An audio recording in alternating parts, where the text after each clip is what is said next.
నీకే కలుగునుగాక మా దేవా, నీకే కలుగునుగాక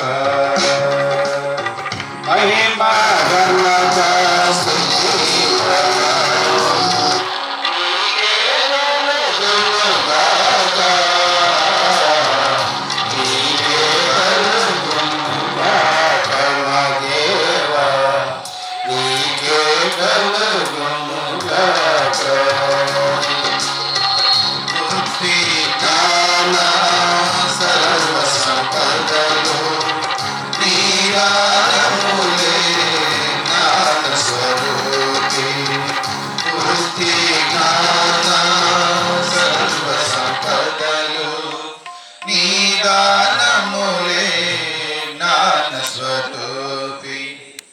జగమును సృష్టించి నిర్వహించువాడవు, జగమును సృష్టించి నిర్వహించువాడవు, నీ జ్ఞానముతో వివరింపతరమా, నీ జ్ఞానముతో వివరింపతరమా, నీ జ్ఞానముతో నింపు మమ్ము మా దేవా, నీ జ్ఞానముతో నింపు మమ్ము.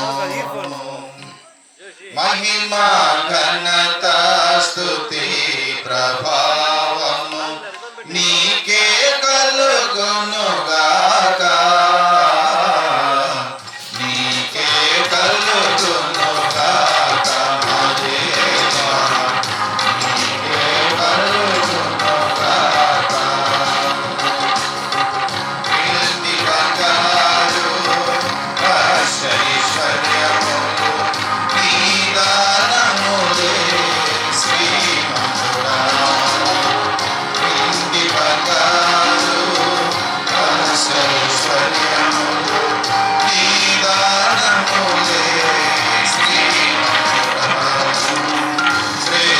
శ్రేష్ఠయులనిచ్చు జ్యోతిర్మయుడవు, శ్రేష్ఠయులనిచ్చు జ్యోతిర్మయుడవు, నీ మహిమైశ్వర్యం వివరింపతరమా, నీ మహిమైశ్వర్యం వివరింపతరమా, నీ మహిమైశ్వర్యం మా దేవా,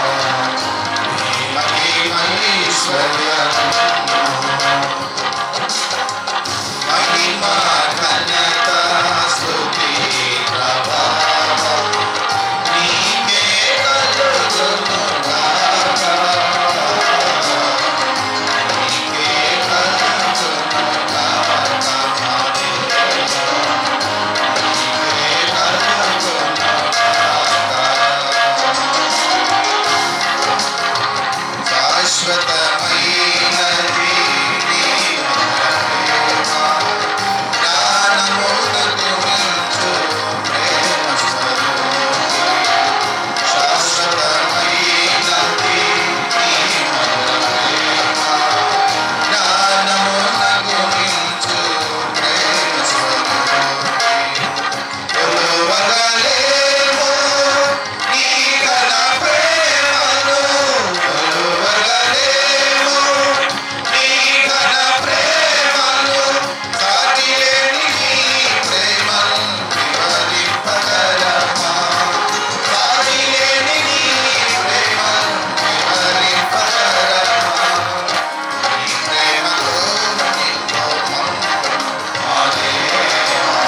ప్రియులారా, ఎక్కువైనటువంటి పాటలు పాడము, మరొక 1-2 మాత్రలు పాడతాం. మరి చుట్టుపక్కల ఉన్నవారు, అలాగనే ఏఎల్బేతేలు సంఘస్థులు, ఎరుపరుగు వారు, ఈ శబ్దం ద్వారా వచ్చిన వారందరూ కూడా మరి ఆహ్వానిస్తున్నాం. అందరినీ ప్రేమతో ప్రభువైన యేసుక్రీస్తు వారి ఈ విధంగా సెలవిస్తున్నారు. ప్రయాసపడి భారం మోసుకుంటున్న సమస్త జనులారా, నా యొద్దకు రండి, నేను మీకు విశ్రాంతిని కలుగజేయుదును. కాలము సంపూర్ణమైనది,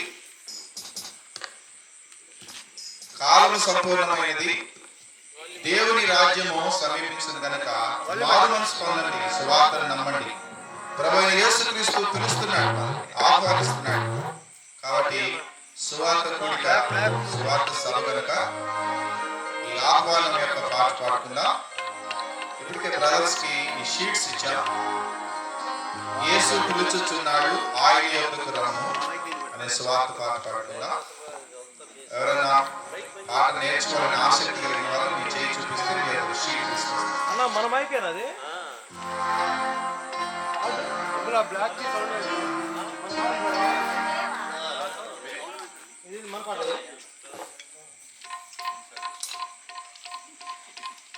అన్న. బ్లాక్ ఇది బ్లాక్ ఫుల్ ఫుల్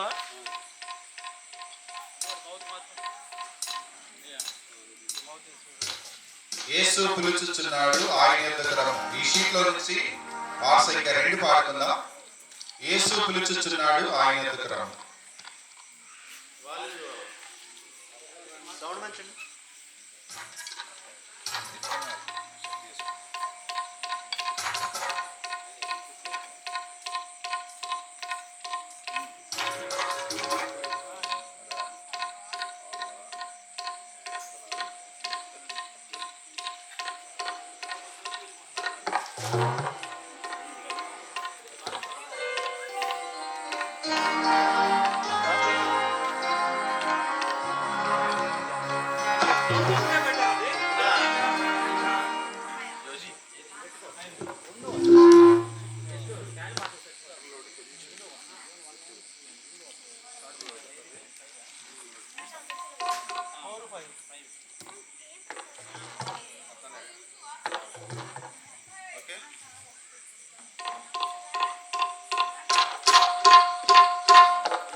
యేసు పిలుచుచున్నాడు, ఆయన యొద్దకు రమ్ము.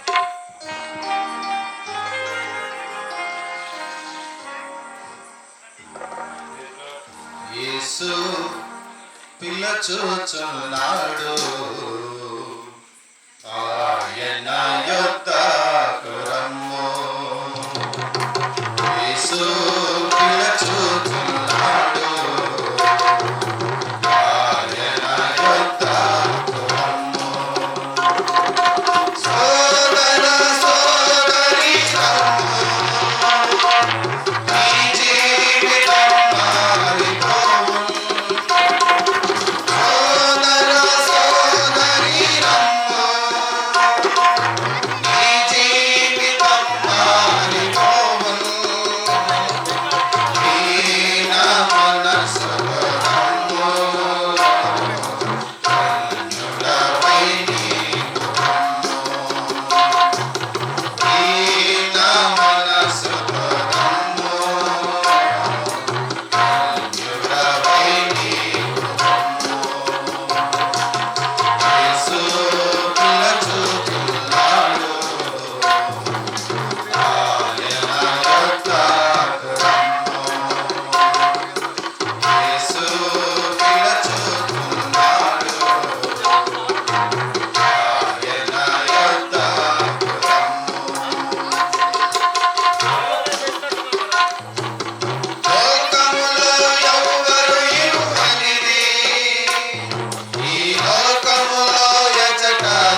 పిలుచుచున్నాడు.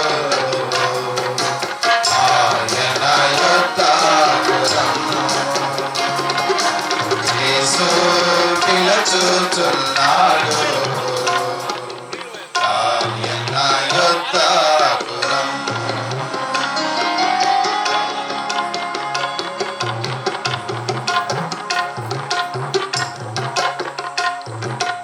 ఎన్నడూ ఆకలి కొనని జీవాహారము నీకిచ్చును. ఎన్నడూ దాహము కొనని జీవజలము నీకిచ్చును. ఎన్నడూ ఆకలి కొనని జీవాహారము నీకిచ్చును. ఎన్నడూ దాహము కొనని జీవజలము నీకిచ్చును. యేసు మాకిచ్చును. యేసు నీ యొద్దకు యేసు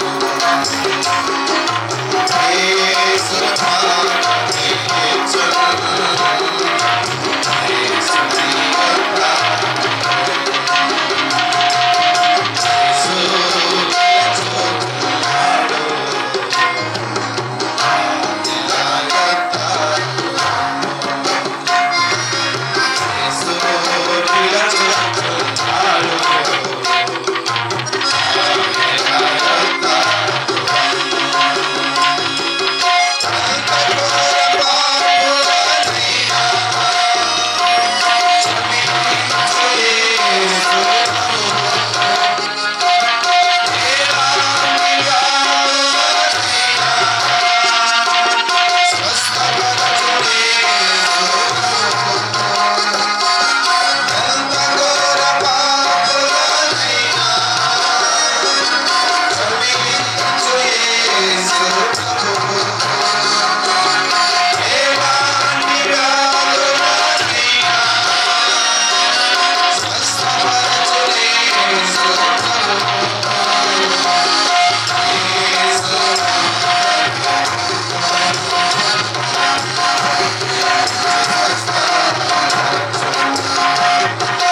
మనం సాక్ష్యం వినేదానికి ముందుగా మరొక పాట పాడుకుందాం.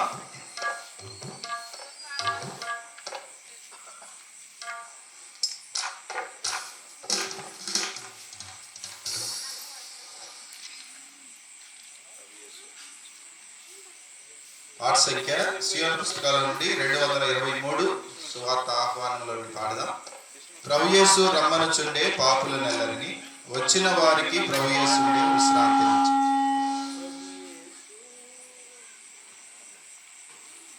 పాట సంఖ్య 223.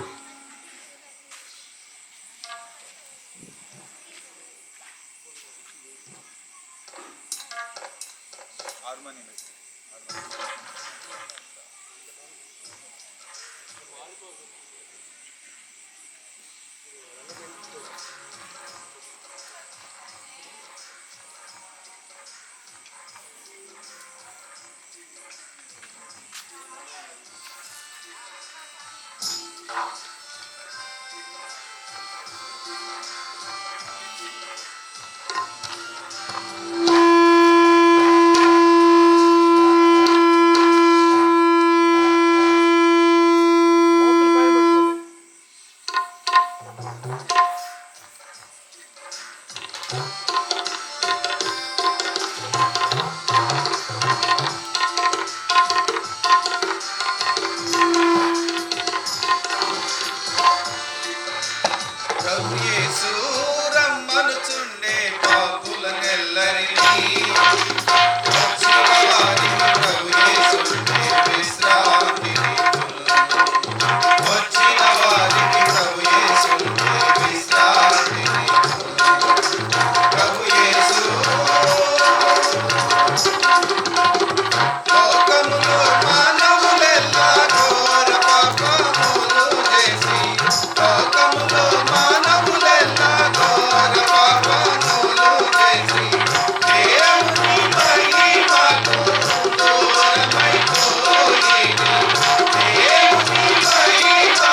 Praise the lord.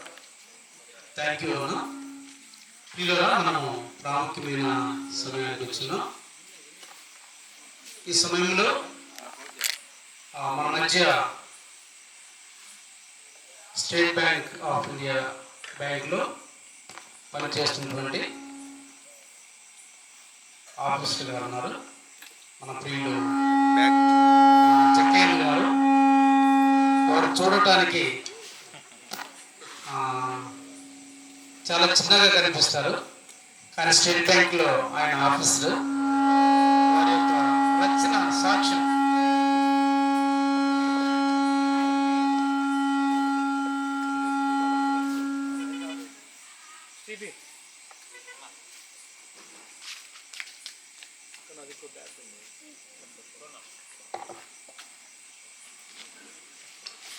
Praise the lord. ఈ సమయంలో జక్కయ్యన్న గారు వారి రక్షణ సాక్ష్యం మన మధ్య పంచుకుంటారు. దయచేసి గమనించవలసింది. మనసుగా కోరుతున్నాను.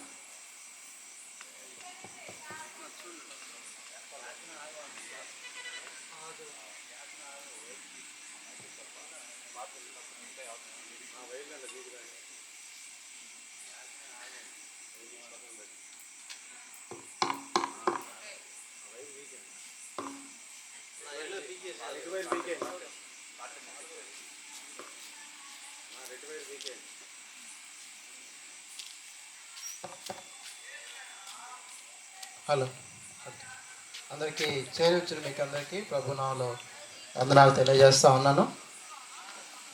నేను చాలా క్లుప్తమైన సాక్ష్యాన్ని ఈరోజు మీతో పంచుకోవడానికి దేవుడిచ్చినటువంటి కృప కొరకు దేవునికి ఎంతగానో వందనాలు తెలియజేస్తూ ఉన్నాను. పరిశుద్ధమైన బైబిల్ నుంచి ఒక చిన్న వాక్యాన్ని చూసుకొని నేను నా సాక్ష్యాన్ని ఆరంభిస్తాను. యోహాను సువార్త 3వ అధ్యాయం 3వ వచనం. యోహాను సువార్త 3వ అధ్యాయం 3వ వచనం నేను చదువుతాను, చూడండి. అందుకు యేసు అతనితో, ఒకరు క్రొత్తగా జన్మించితేనే కానీ అతడు దేవుని రాజ్యంను చూడలేడని నీతో నిశ్చయముగా చెప్పుచున్నాను నేను. ఇంకోసారి చదువుతాను. అందుకు యేసు అతనితో, ఒకడు క్రొత్తగా జన్మించితేనే కానీ అతడు దేవుని రాజ్యంను చూడలేడని నీతో నిశ్చయముగా చెప్పుచున్నాను. చిన్న ప్రార్థన చేసుకొని మనం సాక్ష్యంలోకి వెళ్దాం. మహోన్నతుడైన మా తండ్రి, పరిశుద్ధుడైన మా దేవా, పరలోకమందున తండ్రి, ప్రియమైన దేవా, నీ ఘనమైన నామానికి నీకెంతగానో స్తోత్రాలు. ఈరోజు సాయంత్రం ఉప్పలపాడు గ్రామ పరిధిలో దేవా మేమందరం చేరి దేవా సువార్త సభల్లో భాగంగా నీ నామాన్ని దేవా మరి గుర్తు చేసుకోవడానికి, నేను గురించినటువంటి దేవా మరి మంచి సువార్తను దేవా నీకు తెలియని ప్రజలకు తెలియచేయడానికి మీరు ఇచ్చినటువంటి గొప్ప అవకాశాన్ని బట్టి స్తోత్రాలు దేవా. అలాగే తండ్రి వీరి మధ్యలో నేను దేవా మీరు నా జీవితంలో చేసినటువంటి గొప్ప రక్షణ కార్యాన్ని గురించి పంచుకోవడానికి మీరు ఇచ్చిన గొప్ప తరుణాన్ని బట్టి స్తోత్రాలు. సామాన్య దీవెనకరంగా చేయము దేవ. సాక్ష్యం అనేక మంది జీవితాలను ప్రభావితం చేయలాగిన మీరే కృప చూపించి దయ చూపించమని యేసు మహిమ కలిగిన నామంలో ప్రార్థించి అడిగి వెరికుంటున్నాం తండ్రి, ఆమె. అన్న చెప్పినట్లుగా నా పేరు జక్కయ్య. నేను ఒక హిందూ నేపథ్యం ఉన్నటువంటి కుటుంబం నుంచి నేను వచ్చాను. మాది నెల్లూరు జిల్లా ఉదయగిరికి దగ్గరలో ఉన్న చిన్న విలేజ్, చిన్న గ్రామానికి చెందినటువంటి వ్యక్తిని. మేము 5 మందిమి, 3 అన్నదమ్ములు, 2 అక్కచెల్లెలు. ఎందుకు నేను అంటే హిందూ నేపథ్యం నుంచి వచ్చానని చెప్పానంటే, అంటే నేను పుట్టక ముందు మా యొక్క కుటుంబం, మా తండ్రి గారు, తల్లి గారు వీళ్ళందరూ కూడా పచ్చి హిందువులు అనమాట. పచ్చి హిందువులు అంటే మా నాన్నగారు అనేక మంది అంటే విగ్రహాలను పూజించడం తనకి ఎంతో అలవాటు. అంటే తను విగ్రహాల మీద విశ్వాసం ఉంచి విగ్రహాలను పూజించేవాడు. కానీ కుటుంబంలో ఆ విగ్రహాలను పూజించిన తర్వాత కూడా కుటుంబంలో సమాధానం, శాంతి లేకుండా ఉండేది. సో ఆయన సందర్శించినటువంటి స్థలాలు లేవు, దేవతా స్థలాలు, దేవుళ్ళ గుళ్ళు. ఆయన తిరిగినటువంటి గుళ్ళు లేవు. కానీ ఆ కుటుంబంలో సమాధానం లేదు. అంటే ఆ సమయానికి నేను పుట్టలేదు, ఇంకా మా అన్నగారు, మా అక్కగారు అప్పటికి వాళ్ళు పుట్టారు. వాళ్ళు చెప్తున్న మాట అన్నమాట. సో ఆయన ఈ సంతోషాన్ని వెతికేటువంటి ఈ సమయంలో కుటుంబంలో సమాధానం లేదు, వ్యక్తిగత జీవితంలో సమాధానం లేదు. అందుకని మా నాన్నగారు నిదానంగా మద్యం వైపు ఆయన మద్యానికి అలవాటు పడ్డాడు. మద్యం ఒకటే కాదు, పొగాకు, అలాగే ఆ సమయంలో బంగి ఆకు అని ఉండేది, బంగు ఆకు, దాన్ని పీలుస్తూ ఉండేవాళ్ళు. దానికి అటువంటి వ్యసనానికి బాగా అలవాటయ్యాడు. ఎందుకంటే ఈ బయట తను అనేక మంది దేవుళ్ళను ఆయన సందర్శించిన తర్వాత ఆయన జీవితంలో సంతోషం రాలేదు. ఈ సంతోషాన్ని ఇందులో వెతుక్కోవడానికి ఆయన చాలా ప్రయత్నాలు చేశాడు. కానీ ఇందులో కూడా ఆయనకి ఎటువంటి సంతోషాన్ని లేదా ఈ తను అలవాటు పడినటువంటి మద్యం లేదా ఈ బంగాకు, పొగాకు ఇవన్నీ కూడా జీవితంలో లేదా కుటుంబానికి కావాల్సినటువంటి ఆనందాన్ని, శాంతిని ఇవ్వలేకపోయాను.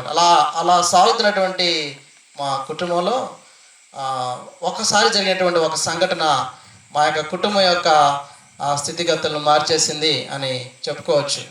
ఒకనొక రోజు మా తండ్రి గారికి ప్రాణాంతకమైనటువంటి జబ్బు వచ్చింది అని అతను చెప్తా ఉన్నాడు మాకు. వచ్చినప్పుడు అది ఎక్కడ భయంకరమైనటువంటి మరణకరమైన స్థితిలోకి తను వెళ్ళిపోయినట్లుగా అతను మాతో అంటే పంచుకున్నాడు అనమాట. సో ఆ సమయంలో హాస్పిటల్స్ లేవు ఎక్కడికి వెళ్ళటానికి. సో తను ఆల్మోస్ట్ చనిపోయేటువంటి స్థితిలో ఉన్నప్పుడు మా నాన్నగారిని ఒక జోల్లో వేసేసి ఇంకెక్కడికి తీసుకెళ్ళడానికి వాళ్ళు ప్రయత్నం చేస్తూ ఉన్నప్పుడు ఆ యొక్క మా గ్రామానికి ఒక దైవ సేవకుడు అలా దర్శించడానికి వచ్చి మా నాన్నగారి దగ్గరికి వచ్చి సంగతి విని పరామర్శించి, నేను నీకోసం ప్రార్థన చేస్తాను, నువ్వు యేసుక్రీస్తు నమ్ముకో అని చెప్పి దేవునికి సువార్తను చెప్పి ఆయన కొరకు మా నాన్నగారి కొరకు ప్రార్థన చేసి ఒక చిన్న ట్యాబ్లెట్ మా నాన్నగారికి వేసి ఆమె వెళ్ళిపోయాడంట. అంతే. ఆ ఒక్క అద్భుతమైనటువంటి ప్రార్థన మా నాన్నగారిని లేపింది. మరణ పడకపోయిందన్న తను లేచాడు. తన యొక్క ఏదైతే చనిపోతాడనేటువంటి అనుకున్నారో ఆయన ఆ దెబ్బతో, ఆ ప్రార్థన దెబ్బతో ఆయన తిరిగి సజీవంగా ఆయన మామూలు మనిషి అయ్యాడు. అప్పటి నుంచి మా కుటుంబంలో ఆ రోజు నుంచి మా నాన్నగారు, మా కుటుంబం నిర్ణయించుకున్నాం, మేము ఒకేలా అనుసరిస్తే కేవలం యేసుక్రీస్తు వారిని మాత్రమే అనుసరించాలి అని నిర్ణయం చేసుకున్నాడు మా తండ్రి గారు. అదే సమయంలో నేను కూడా పుట్టాను. అందుకనే పుట్టగానే నా పేరు, అదే దైవ సేవకుడు వచ్చి నా పేరు జక్కయ్య అని పేరు పెట్టాడు. ఈ యొక్క కుమారుడు ద్వారా మీ యొక్క కుటుంబానికి రక్షణ కలుగుతూ ఉంది కాబట్టి జక్కయ్య అని పేరు పెట్టాడు. సో మా తండ్రి గారు ఏం చదువుకోలేదు, అంటే 2వ తరగతి చదువుకున్నారు. కానీ ఎప్పుడైతే అన్ని అన్నీ దర్శించిన తర్వాత, అన్ని దేవుళ్ళు దర్శించిన తర్వాత ఆయనకు లేని ఆనందం, యేసుక్రీస్తు ప్రభువాన్ని నమ్ముకున్న తర్వాత ఆయనకు కలిగినటువంటి ఆనందం పట్టలేని ఆనందం. అందును బట్టి ఆయన చాలా స్ట్రాంగ్గా, చాలా బలంగా నమ్ముకున్నాడు. నేను ఏదేమైనా సరే, నా పరిస్థితి ఏమైనా సరే దేవుణ్ణి వెంబడిస్తాను అని ఆయన నిర్ణయం చేసుకున్నాడు. అలాగే మమ్మల్ని కూడా చిన్నతనం నుంచి అలా పెంచాడు. దేవుని యొక్క క్రమంలో, దేవుని యొక్క భయభక్తుల్లో మమ్మల్ని పెంచాడు. చిన్నతనంలో అంటే నేను 3-4 సంవత్సరాల వయసులో ఉండగానే మాకు ప్రార్థించడం నేర్పించాడు. బైబిల్ చదవడం, పొద్దున సాయంత్రం క్రమం తప్పకుండా బైబిల్ చదవడం నేర్పించాడు. ఆయనకు చదువు రాదు, కానీ ఆయన కూడా బైబిల్ చదవడం నేర్చుకున్నాడు. ప్రతి విషయంలో దేవుని మీద ఎలాగ ఆధారపడాలి అనేటువంటి విషయాలు కూడా ఆయన నేర్పించాడు. నేను పుట్టిన 2 సంవత్సరాలకి మా చెల్లెలు పుట్టింది. మా చెల్లెలు పుట్టిన 2 సంవత్సరాలకి మా తమ్ముడు పుట్టాడు. మా తమ్ముడు పుట్టగానే మా అమ్మగారు బాలింత జబ్బుతో చనిపోయాడు. అప్పటికి నా వయసు 4 సంవత్సరాలు. సో ఇంట్లో 5 మంది ఉన్నాం, తల్లి చనిపోయింది. సో 5 మంది తల్లి లేని పిల్లలుగా అయిపోయాం. ఆ సమయం ఊహించుకోలేని సమయం. మా తండ్రి గారికి ఎంతో వేదనకరమైన సమయం. ఎందుకంటే పుట్టిన పిల్లాడు ఉన్నాడు, 2 సంవత్సరాల పాప ఉంది, నేను 4 సంవత్సరాల బాబుని. చుట్టుపక్కల వాళ్ళందరూ కూడా అన్నారు, బహుశా నువ్వు దేవుని నమ్ముకోవడం ద్వారా ఇలా వచ్చిందేమో అన్నారు. కానీ మా నాన్న ఆయన వెనుతిరగలేదు. నేను నమ్ముకున్న దేవుడు నన్ను వదిలిపెట్టాడు. సరే, దేవుని చిత్తాన్ని బట్టి తను వెళ్ళిపోయింది అనుకున్నాడు. మమ్మల్ని అంటే ఆయన యొక్క నమ్మకం దేవుని మీదనే స్థిరంగా ఉంచి దేవుడు చూసుకుంటాడు, తప్పకుండా పెంచుకుంటాడని దేవుని మీద నమ్మకంతో మమ్మల్ని అలాగ పెంచడం జరిగింది. నేను 5వ తరగతి తర్వాత మా నాన్నగారు నన్ను హాస్టల్లో పడేశాడు. అక్కడే ఒక గురుకుల పాఠశాల లాగా ఉంటే అక్కడ గురుకుల పాఠశాల వేశాడు. 5వ తరగతి నుంచి ఇంటర్మీడియట్ వరకు, ఇంజనీరింగ్ వరకు కూడా నేను హాస్టల్లోనే నా జీవితం అంతా సుమారుగా 10 సంవత్సరాలు నా జీవితాన్ని హాస్టల్లోనే గడిపాను.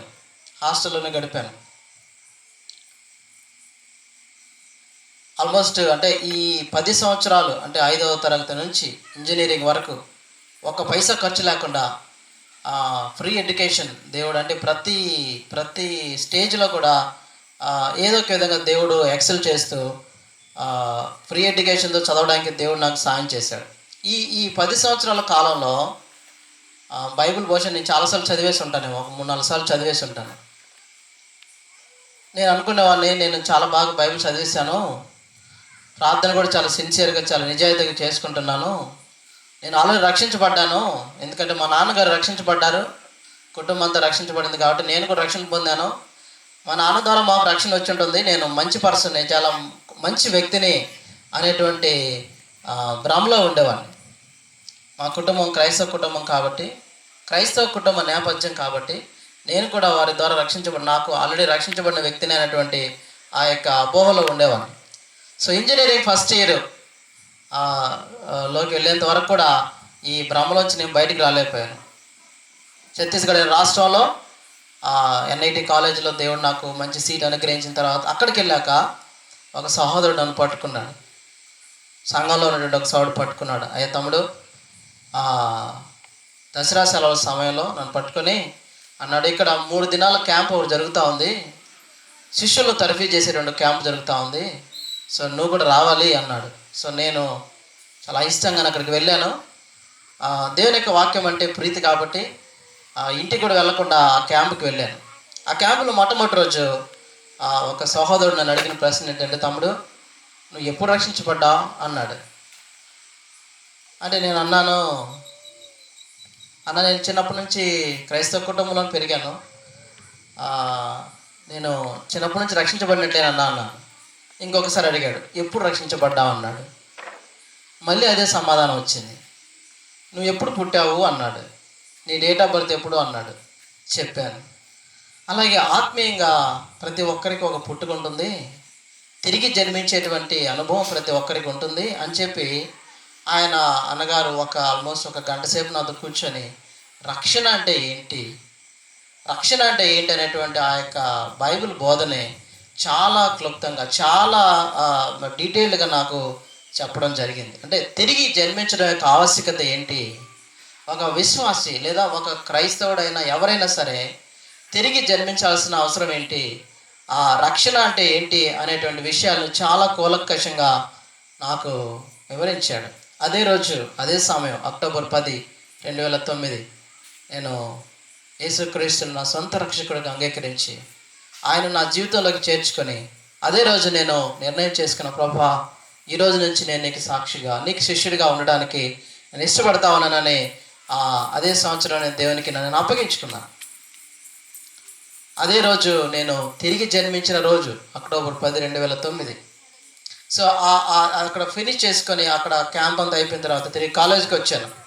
నేను అనుకున్నాను దేవుని కోసం సాక్షిగా నిలబడాలి, దేవుని కొరకు నమ్మకమైన శిష్యుడిగా నేను ఉండాలి, కాలేజీని ప్రభావితం చేయాలి, నా ఫ్రెండ్స్ని ప్రభావితం చేయాలని ఆలోచించాను. కానీ ఎప్పుడైతే నేను నిలబడ్డాని ఆశపడ్డానో మా ఫ్రెండ్స్ నన్ను ఇంకా హేళన చేయడం మొదలుపెట్టారు. నన్ను ఇంకా ఏమంటారు, నన్ను నిందించడం మొదలుపెట్టారు. నా మీద నన్ను గేలి చేయడం మొదలుపెట్టారు. కానీ నేను అవన్నీ ఎప్పుడు పట్టించుకోలేదు. కానీ వాళ్ళ గురించి నేను సిన్సియర్గా ప్రేయర్ చేశాను, ప్రభువా నువ్వు నన్ను నిలబెట్టుకున్నావు, నా స్నేహితుల కొరకు కూడా నువ్వు నన్ను సాక్షిగా నిలబెట్టుగా, ఎవరైతే నన్ను అవహేళన చేశారో, ఎవరైతే నన్ను చూసి నవ్వారో వారందరి కోసం చాలా సిన్సియర్గా ప్రేయర్ చేసేవాను. సో నా యొక్క కోర్స్ అయిపోయటానికి, అంటే ఆ బీటెక్ కోర్స్ అయిపోయటానికి ఎవరైతే నన్ను అవహేళన చేశారో, ఎవరైతే నన్ను చూసి నవ్వారో, నా యొక్క ప్రవర్తన చూసి, అంటే ఆదివారం ఉదయం రాగానే 9 లేచి చర్చికి వెళ్ళేవాను కదా, మా ఫ్రెండ్స్ అందరూ వేరే దగ్గరికి వెళ్ళేవాను. సో నా యొక్క వింత ప్రవర్తన చూసి వాళ్ళందరూ చాలా ఇదిగా, ఎందుకంటే ఆ ఐఐటి NITs కాలేజీల్లో పిల్లలు ఎవరైనా దేవుడు భక్తి దేవుడు అని మాట్లాడే వాళ్ళకి అసలు నచ్చవు. ఎందుకంటే వాళ్ళు అక్కడికి వెళ్తారు, బాగా చదువుకున్న వాడు కూడా అక్కడికి వెళ్తే చాలు బీభత్సంగా చెడిపోవడానికి అవకాశం ఉంది. కానీ అటువంటి పరిస్థితుల్లో దేవుని యొక్క కృప చేత దేవుని కొరకు నిలబడడానికి దేవుడు సహాయం చేశాడు. సో ఎవరైతే నన్ను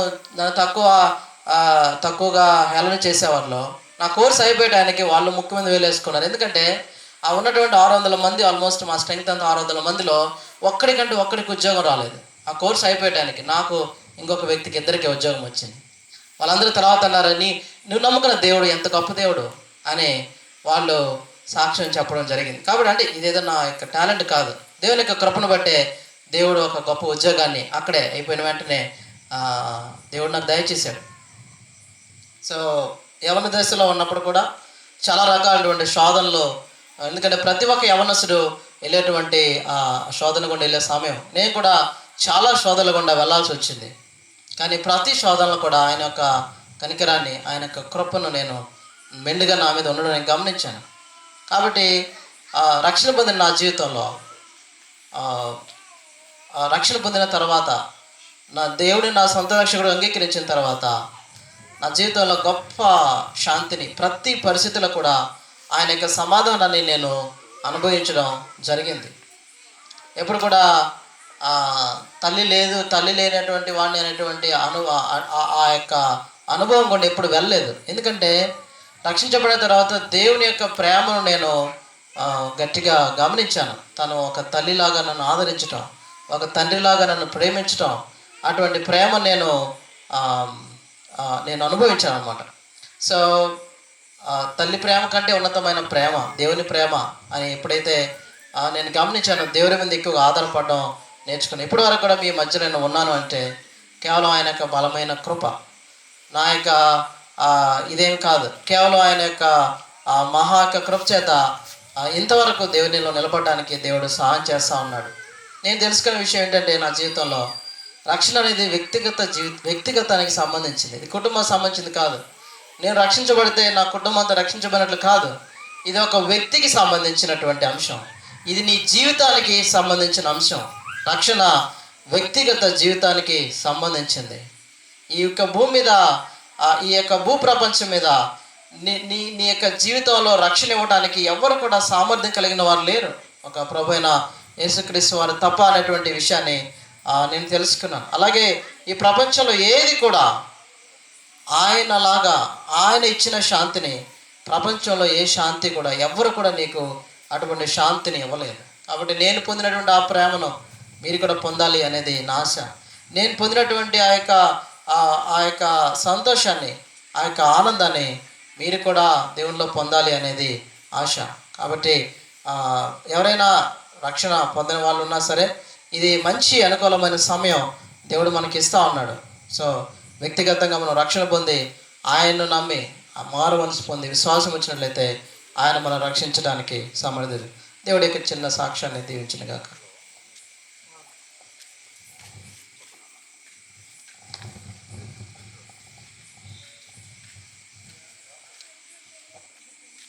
థ్యాంక్ యూ అన్న. విన్నాము కదా, రక్షణ అనేది వ్యక్తిగతం. ఏదో మా పేరెంట్స్ లేదా మా అక్క మా అన్నయ్య వారు రక్షించబడితే చాలు మేము కూడా రక్షణ అనుభవంలో ఉన్నాము అనేది అపోహ. కనుక ఇంకా రక్షించబడకుండా పాపంలోనే జీవిస్తున్నటువంటి వారు అన్న యొక్క సాక్షి జీవితం ద్వారా పరీక్ష చేసుకోవాల్సిందిగా కోరుతున్నాను. ఈ సమయంలో మన ప్రియులు అనిలను వచ్చి రక్షణ సాక్షి ఇచ్చినటువంటి అన్న కొరకు ప్రార్థించవలసిందిగా కోరుతున్నాను.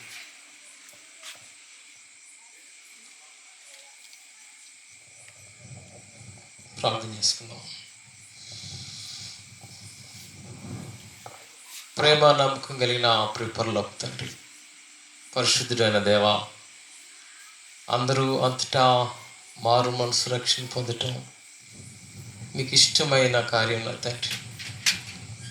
అందుకనే మీరు ప్రేమించిన తండ్రి, సమస్తాన్ని సృష్టించిన మీరు నా తండ్రి, మానవుడు పాడైపోయినప్పుడు, మీకు దూరం అయిపోయినప్పుడు వాణ్ణి మీతో సమాధానపరచుకోవటానికి, తిరిగి నా తండ్రి చేర్చుకోవటానికి, దేవా పాపాలు అడ్డుగా ఉన్నప్పుడు నా తండ్రి పరిహారంగా నా తండ్రి ఈ లోకానికి వచ్చి దేవా ఆ శిలువ కార్యం ద్వారా నా తండ్రి దేవా ఆ రక్త ప్రోక్షణలో పాప శాప విమోచన దయచేసిన గొప్ప ప్రభుడి ఈ క్రమంలో నా తండ్రి సహోదరుడు నా తండ్రి జకయ్య గారిని ఆ కుటుంబాన్ని కూడా మీరు దర్శించిన తండ్రి, మీరిచ్చిన ఆ అద్భుతమైన గొప్ప ఆశ్చర్యకార్యాన్ని బట్టి మీకు ఎన్నో వందన స్తోత్రాలు తండ్రి.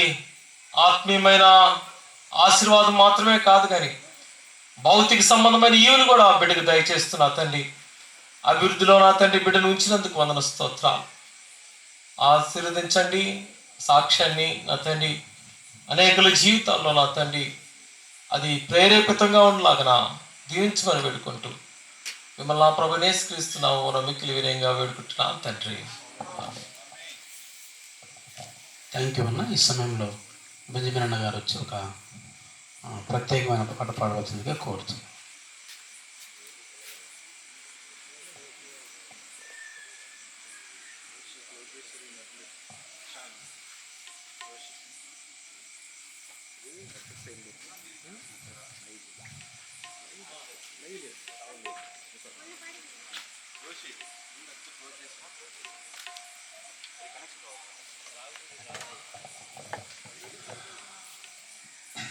ప్రియులారా, పరిస్థితులు మనం గమనిస్తున్నప్పుడు యేసుక్రీస్తు వారి యొక్క రాకడ దినాల్లో ఉన్నట్లుగా మనం చూస్తున్నాం. యేసుప్రభు వారు చెప్పారు, రాజ్యం మీదకి రాజ్యం వస్తుంది, అక్కడక్కడ భూకంపములు జరుగుతాయి, యుద్ధాలు జరుగుతాయని మనం గమనిస్తున్నాం. పేపర్లో టీవీలో చూస్తున్నప్పుడు మరి కొన్ని స్థలాల్లో యుద్ధాలు జరుగుతున్నాయి. యేసుక్రీస్తు వారు ఈ లోకానికి త్వరగా రాబోతున్నాడు. అంత్యదినాలు అపాయకరమైనటువంటి కాలముల్లో మనం ఉన్నామని గుర్తెరిగి ప్రభుని నమ్ముకుందాం. పాపంలో వచ్చు జీతము మరణము అని పరిశుద్ధమైన బైబిల్ గ్రంథంలో రాయబడి ఉంది. అది రెండవ మరణానికి దారి తీస్తుంది. కాబట్టి మరి యేసు ప్రభుని నమ్ముకో. పాపం చేస్తే అది శాపంగా మారుతుంది. జీవితం నరకంలో పడిపోతారు. కాబట్టి యేసు ప్రభు నమ్ముకొని పాట పాడుకుందాం. రారాజు వస్తున్నాడు జనులారా, రాజ్యము తెస్తున్నాడు అనే పాట.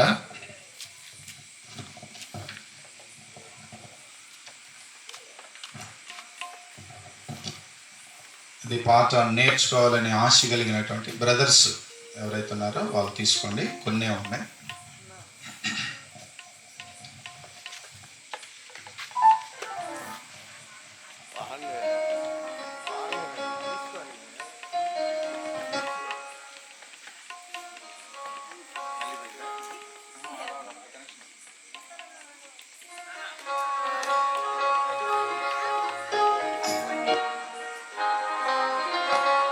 ఒకటి తీసుకుంటే ఇద్దరు ఉపయోగించుకోండి. పక్క పక్కనే చూసి నేర్చుకోండి.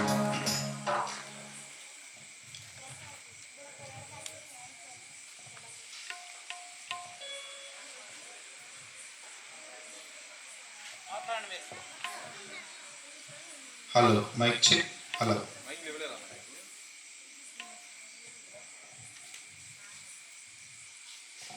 చెక్.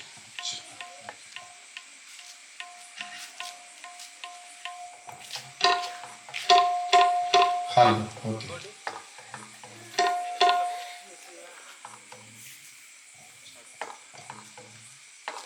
రారాజు వస్తున్నాడు ప్రియులారా,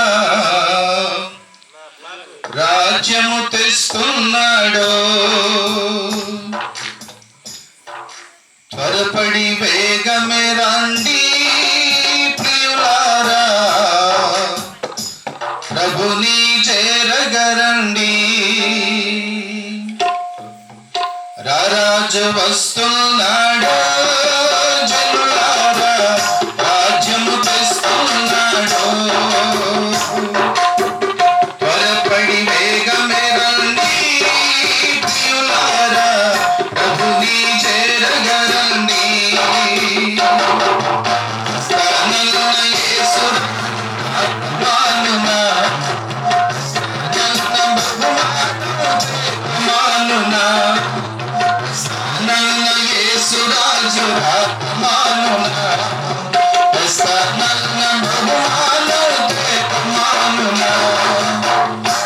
రాజు వస్తున్నాడు జనులారా, రాజ్యము తెస్తున్నాడు.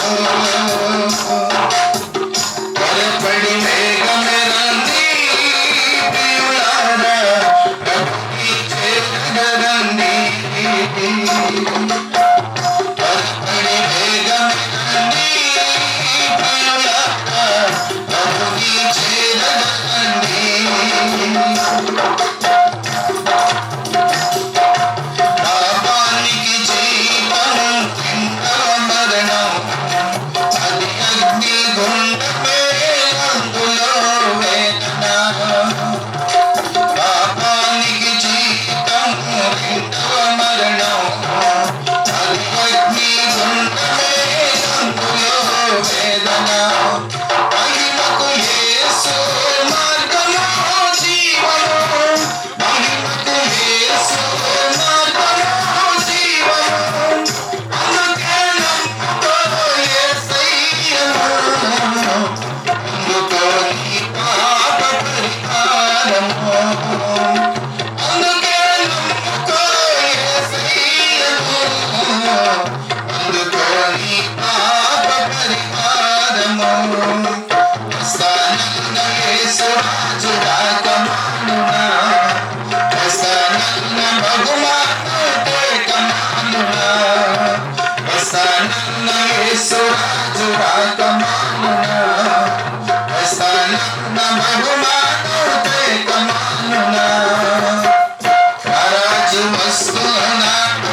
చేరగరండి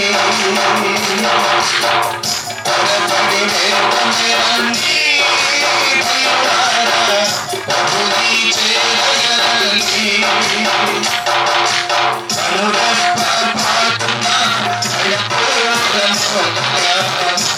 నిన్న వారందరూ పరమున ఉందురు కనురెప్ప పాటున నడపూరముగా నిన్న వారందరూ పరమున ఉందురు నమ్మని వారందరూ శ్రమల పాలవుతారు నమ్మని వారందరూ శ్రమల పాలవుతారు అందుకే నమ్ముకో యేసయ్యను అందుకో నీ పాప పరిహారము అందుకే నమ్ముకో యేసయ్యను అందుకో నీ పాప పరిహారము ప్రసన్న యేసురాజు రాకమానునా ప్రసన్న బహుమాను చేకమానునా ప్రసన్న యేసురాజు రాకమానునా ప్రసన్న బహుమాను చేకమానునా రాజు వస్తున్నాడు జనులారా రాజను తెస్తున్నాడు త్వరపడి వేగమే రండి ప్రియులారా ప్రభుని చేరగరండి త్వరపడి వేగమే రండి ప్రియులారా ప్రభుని చేరగరండి వస్తానన్న యేసురాజు ఆత్మానునా వస్తానన్న భగవాను ప్రేతమానునా వస్తానన్న యేసురాజు ఆత్మానునా వస్తానన్న భగవాను ప్రేతమానునా రాజు వస్తున్నాడు జనులారా రాజును తెస్తున్నాడు త్వరపడి వేగమే రండి ప్రియులారా ప్రభుని చేరగరండి త్వరపడి వేగమే రండి ప్రియులారా ప్రభుని చేరగరండి ప్రభుని చేరగరండి ప్రభుని చేరగరండి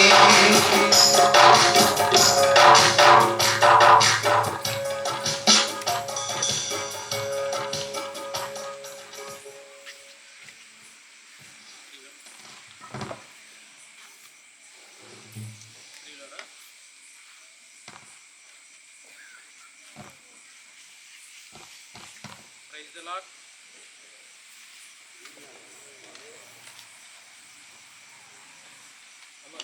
praise the lord. Praise the lord. రెండు ఆన్లో ఉన్నాయి. Praise the lord. ప్రియులారా, మనం ప్రాముఖ్యమైన సమయానికి వచ్చినాం.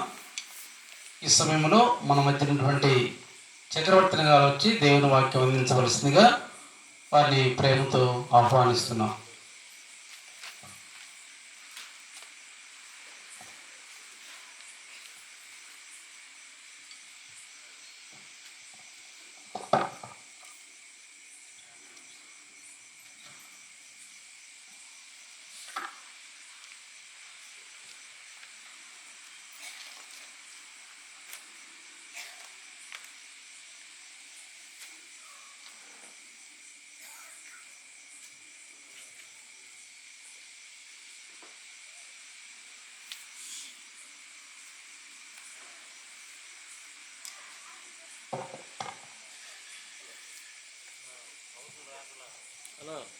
హలో.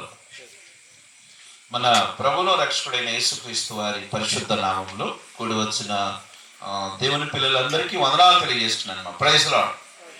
బాగున్నారా? బాగుంటే ఒకసారి మీ చేతిని ఇలా ఊపండి. ఓకే, నేను మీ అందరికి కనిపిస్తున్నాను. సంతోష్. మీరు నాకు కనపడినట్టుగా కనిపిస్తా ఉన్నారు. ఇబ్బంది ఏం లేదు. స్వరం వినపడితే చాలు, ముఖాలు కనపడాల్సిన అవసరం లేదు. ఎందుకంటే ఇక్కడ ప్రదర్శన ఏం జరగడం లేదు, కానీ దేవుని మాటలు కదండి. ఏ మాటలు ఇవి? లోకంలో చాలా మాటలు ఉంటాయంట. పాపం కొంతమంది టీవీలు చూడటంలో చాలా బిజీగా ఉన్నారు కదా.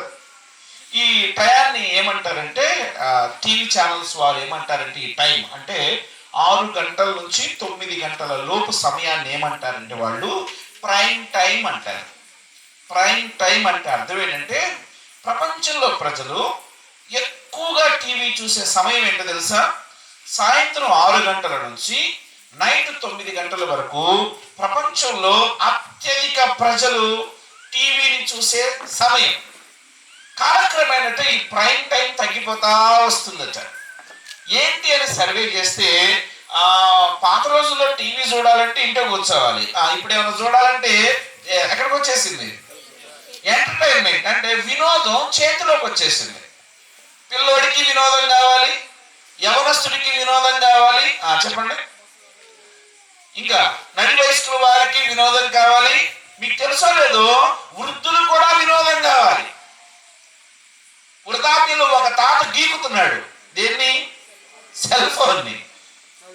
ఇలా గీకుతున్నాడు. ఏంటి తాతగారు గీకుతున్నారంటే, అయ్యా బొమ్మ రావట్లేదు అయ్యా అన్నాడు. ఏం బొమ్మ? సెల్ ఫోన్ లో బొమ్మ కనపడడం లేదంట. గీకుతున్నాడు, పైన స్క్రాచ్ పడేదాకా గీకుతా ఉన్నాడు. ఏంటి సంగతి అంటే టచ్ ఫోన్ అంట. ఏం ఫోన్ అది? టచ్ అంటే తాకిడి ఫోను, తెలుగులో చెప్పాలంటే తాకుతూ ఉండాల్సిన ఫోన్ కదా, టచ్ ఫోన్. ప్రతి వాడికి ఎంటర్టైన్మెంట్ చేతిలోకి వచ్చేసింది. ప్రతి వాడి సెల్ వాడి మాకు అంత ఉంది. ఇదిగో నా దగ్గర కూడా ఉంది.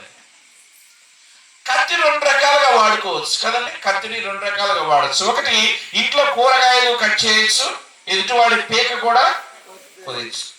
దేనికి వాడతావు అనేది విజ్ఞత, దేనికి వాడతావు అనేది నీ జ్ఞానం, దేనికి వాడతావు అనేది దేవుడు నీకు ఇచ్చిన ఆలోచన శక్తి. సెల్ ఫోన్ తప్పు కాదు, కానీ సెల్లే కాదు, మానవ జీవితం కూడా దేనికి వాడుతున్నాం అనేది ప్రాముఖ్యమైన అంశం. ఈ రాత్రి ప్రియ దేవుని పిల్లలారా, నేను దేవుని పిల్లలు అని ఎందుకు అంటున్నానంటే, దేవుని నీవు ఎరిగినా ఎరగకపోయినా నువ్వు ఆయనకు తెలుసు. నువ్వు ఆయన్ని ఎరిగినా ఎరగకపోయినా, దేవుని వద్దకు వచ్చినా రాకపోయినా, దేవుని జ్ఞానం నీకున్నా లేకున్నా దేవునికి నువ్వు తెలుసు.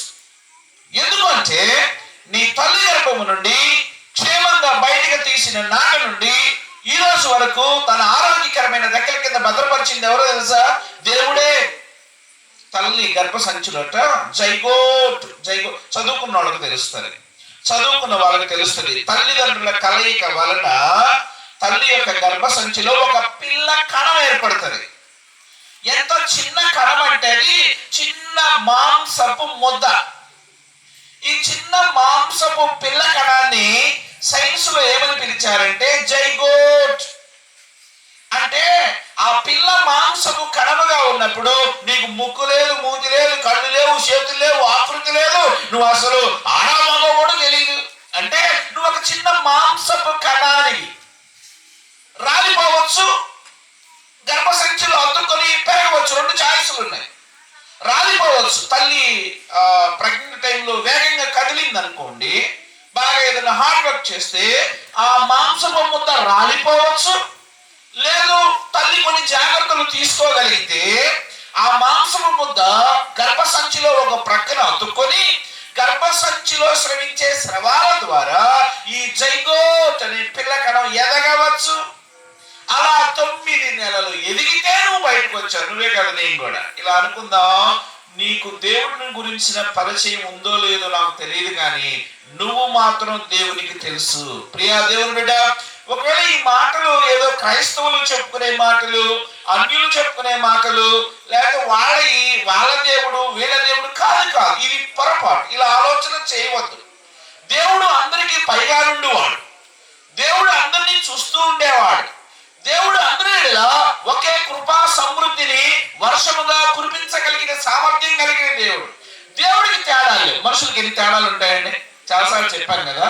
నేను ఊరికి వెళ్ళి మంచినీళ్ళు అడిగాను.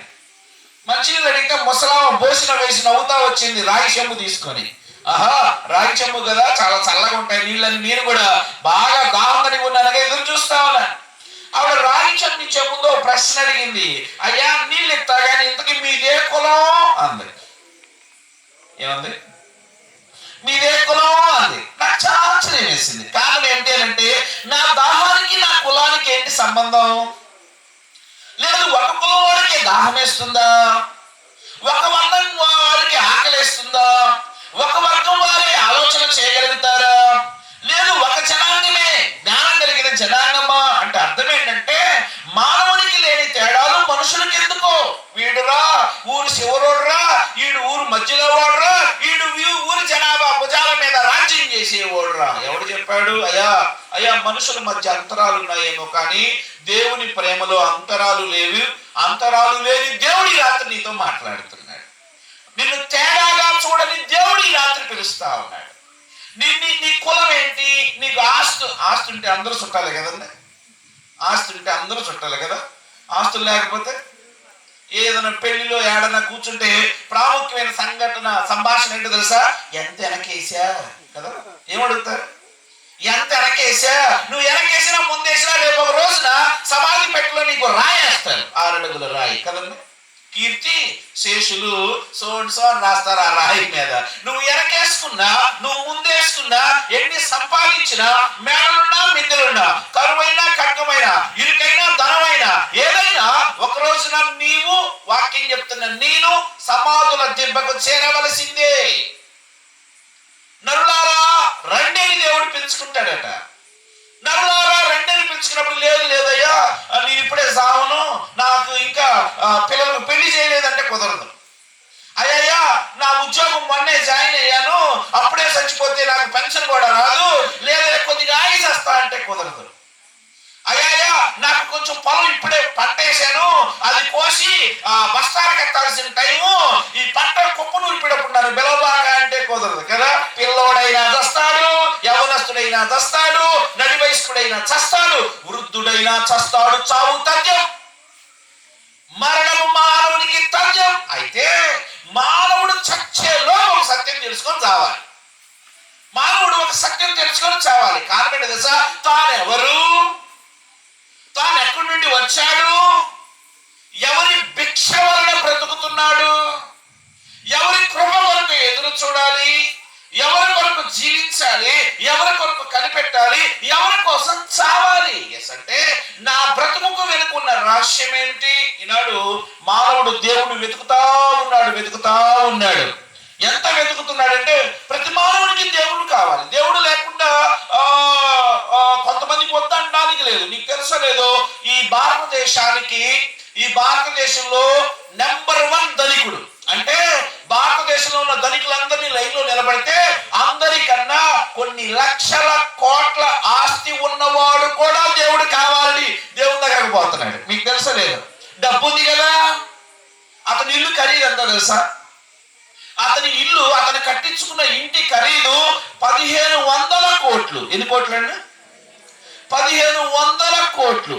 6 హెలికాప్టర్లు ఆ ఇంటి మీద ఆగగలవు.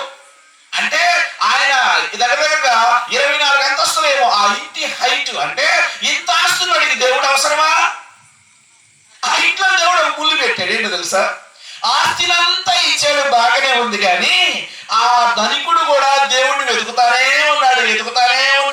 కర్రలో వెతుకుతున్నాడు, చెక్కలో వెతుకుతున్నాడు, రాయిలో వెతుకుతున్నాడు, రప్పులో వెతుకుతా ఉన్నాడు. దేవుడిని గురించిన ఆ వెతుకులాట చేస్తా ఉన్నాడు. ఆయనకేంటి సమస్య? అయ్యా నాకంటే సమస్య పొలం పండిన పంట ఇంటికి వచ్చేలో వర్షం పడి తడిసిపోయింది, నా పిల్లలు నా మాట వినడంలా, మా ఆయన సాయంత్రాన్ని సొక్కేసుకున్నాడంటే పొదుగు మీద ఇంకోటి ఎక్కించుకున్నట్టే. అంటే మామూలుగా నడుస్తాడండి. ఈయన ఒక సొక్కేసుకున్నాడు అనుకో, ఈ కాలు ఇటు పడుద్ది, ఆ కాలు అడు పడుద్ది, ఈయన వెళ్ళి కాలులో పడతాడు. అంటే అర్థం ఏంటంటే నాకు కష్టాలు సరే, ధనవంతుడి కష్టాలేంటి, డబ్బున్నోడి కష్టాలేంటి, భారతదేశంలో అత్యంత ధనవంతుడికి వచ్చిన కష్టం ఏంటి? మీకు తెలుసో లేదో విచిత్రమైన పరిస్థితి ఏంటంటే ఆ భారతదేశంలో అత్యంత ధనవంతుడికి కొడుకులు ఉన్నారు. ఆ అత్యంత ధనవంతుడైన వారి కొడుకులలో ఒక కొడుకు పరిస్థితి ఏంటో తెలుసా? ప్రపంచంలో ఎవడికి రాని రోగం వచ్చింది. ఏంటంటే ప్రపంచంలో ఎవడికి రాని, ఎవడు తీసేయలేని రోగం. ఇది ఇంకా విచిత్రం కదా. అంటే ఈయన రోగం ఎలాంటిది తెలుసా?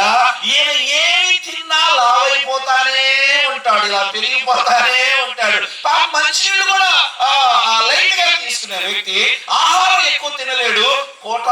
కోట్ల రూపాయల ఆస్తులు ఉన్నాయి కానీ ఒంటిలో ఆరోగ్యం, సమస్తం అంటే కనుచూపు మేరలో విస్తారమైన సమృద్ధి ఉంది కానీ హృదయంలో వేదన. కారణం ఏంటో తెలుసా? అన్ని అనుభవించాల్సిన కొడుకు కళ్ళ ముందు విచిత్రమైన రోగంతో బాధపడుతున్నాడు. మానవుడా, ఈ రాత్రి నువ్వు తెలుసుకోవాల్సిన సత్యం ఏంటో తెలుసా? నువ్వెవడమైనా, నువ్వెంత మొనగాడివైనా, ఎంత అంగబలం ఉన్నా, అంతబలం ఉన్నా, కండబలం ఉన్నా, గుండె బలం ఉన్నా, నీ బతుకు గుండుసున్నా దేవుడు లేకపోతే నీ బ్రతుకు గుండుసున్నా.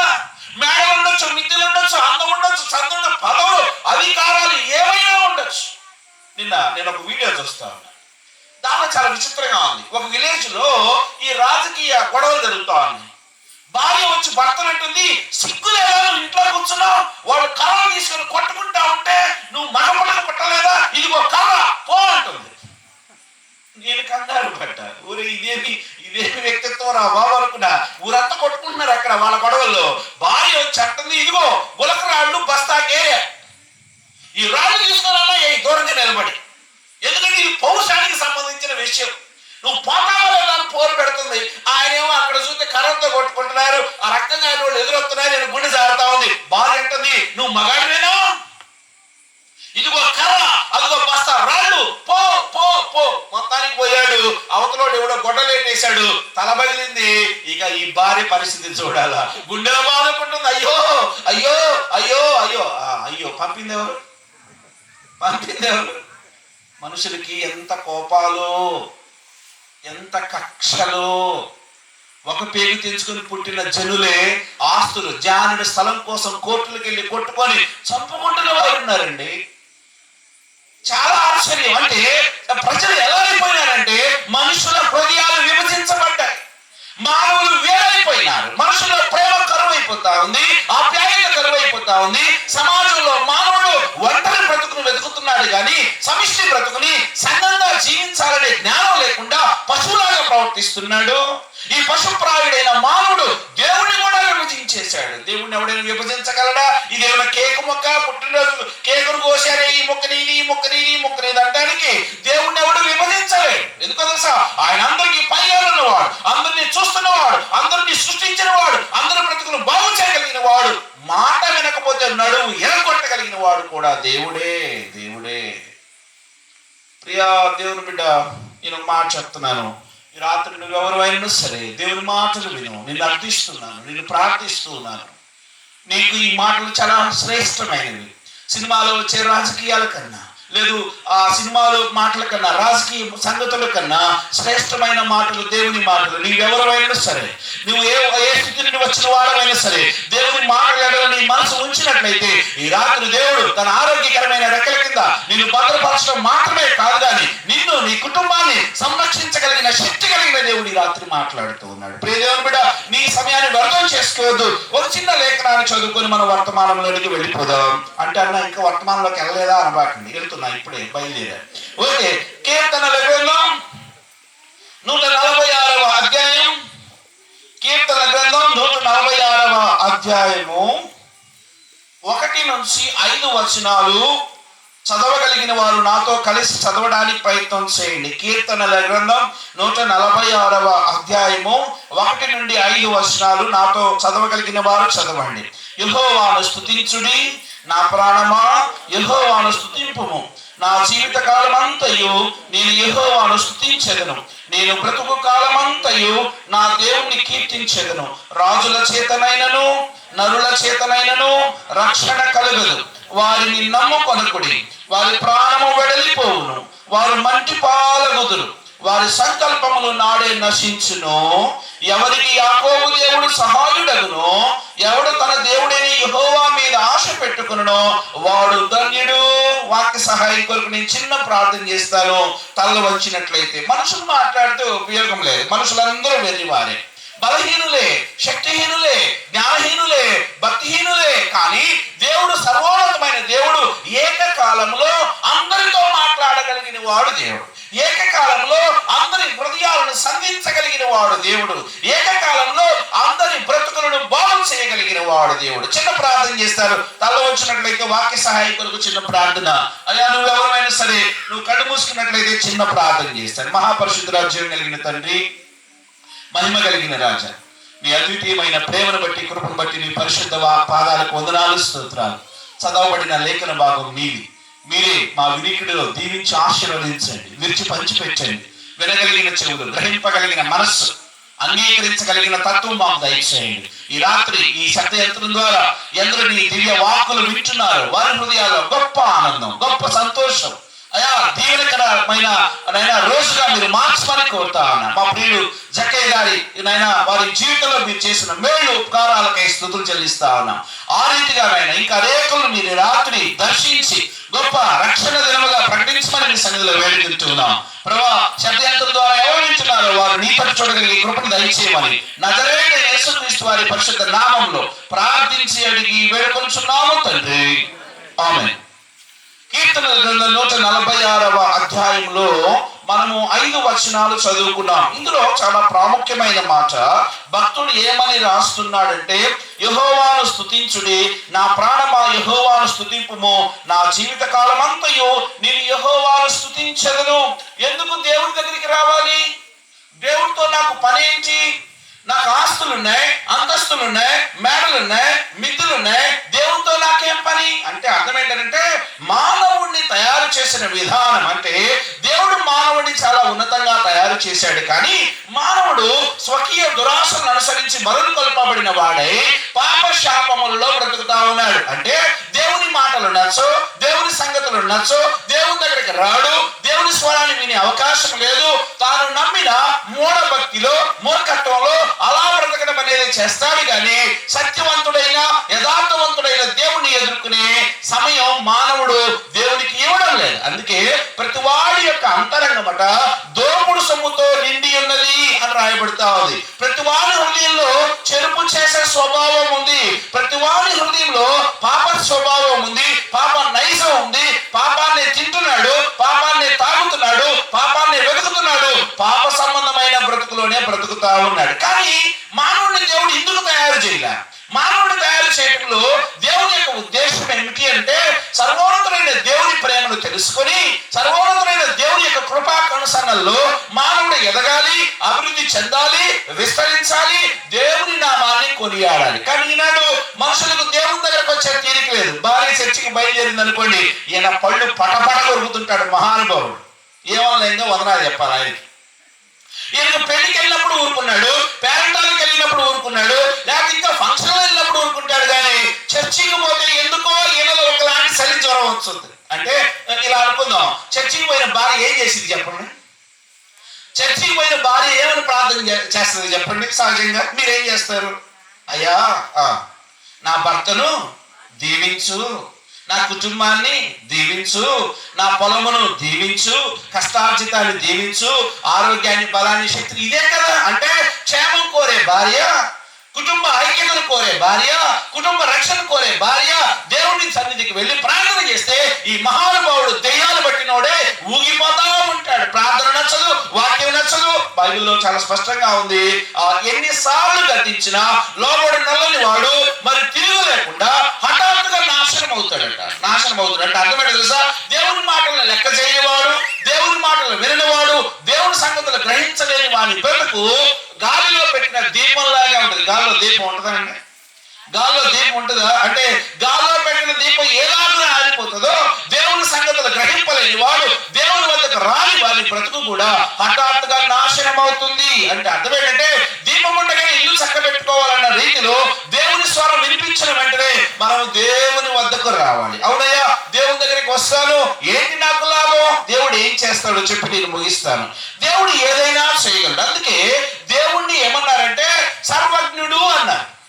దేవుణ్ణి ఏమన్నారంటే సర్వజ్ఞుడు. దేవుడు కూడా లక్షణాలు చెప్తున్నా.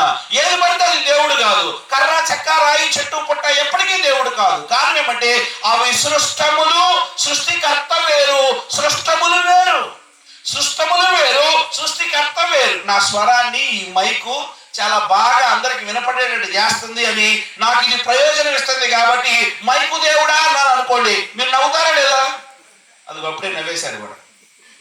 నేను మైక్ నాకు ఉపయోగపడుతుందని నేను మైకుని దేవుడా అనకూడదు. ఎందుకంటే ఇది సృష్టము. ఇది సృష్టము అంటే దేవుని చేత చేయబడిన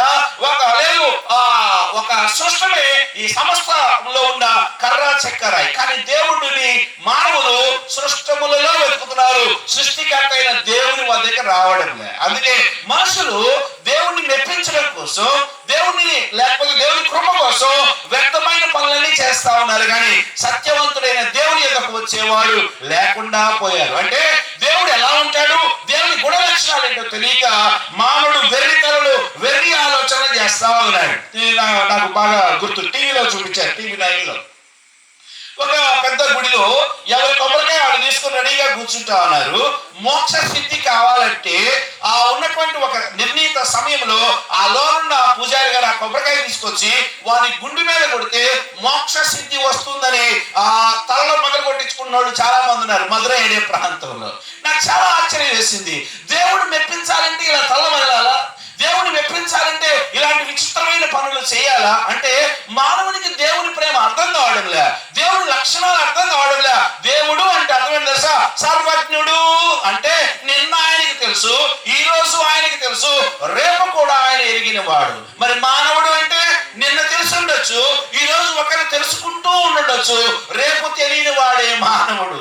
రేపేం జరుగుతుందో, రేపేం సంభవిస్తుందో, రేపు ఎటువంటి అనుభవాలు ఉండగలరో తెలియని వాడు మానవుడు. అంటే మానవుని యొక్క జ్ఞానం పరిమితమైన జ్ఞానం, దేవుని యొక్క జ్ఞానం అపరిమితమైన జ్ఞానం. అపరిమితమైనటువంటి దేవుణ్ణి పరిమితమైన సృష్టములతో పోల్చకూడదు. దేవుడు కర్ర కాదు, దేవుడు చెక్క కాదు, దేవుడు చెట్టు కాదు, దేవుడు పుట్ట కాదు.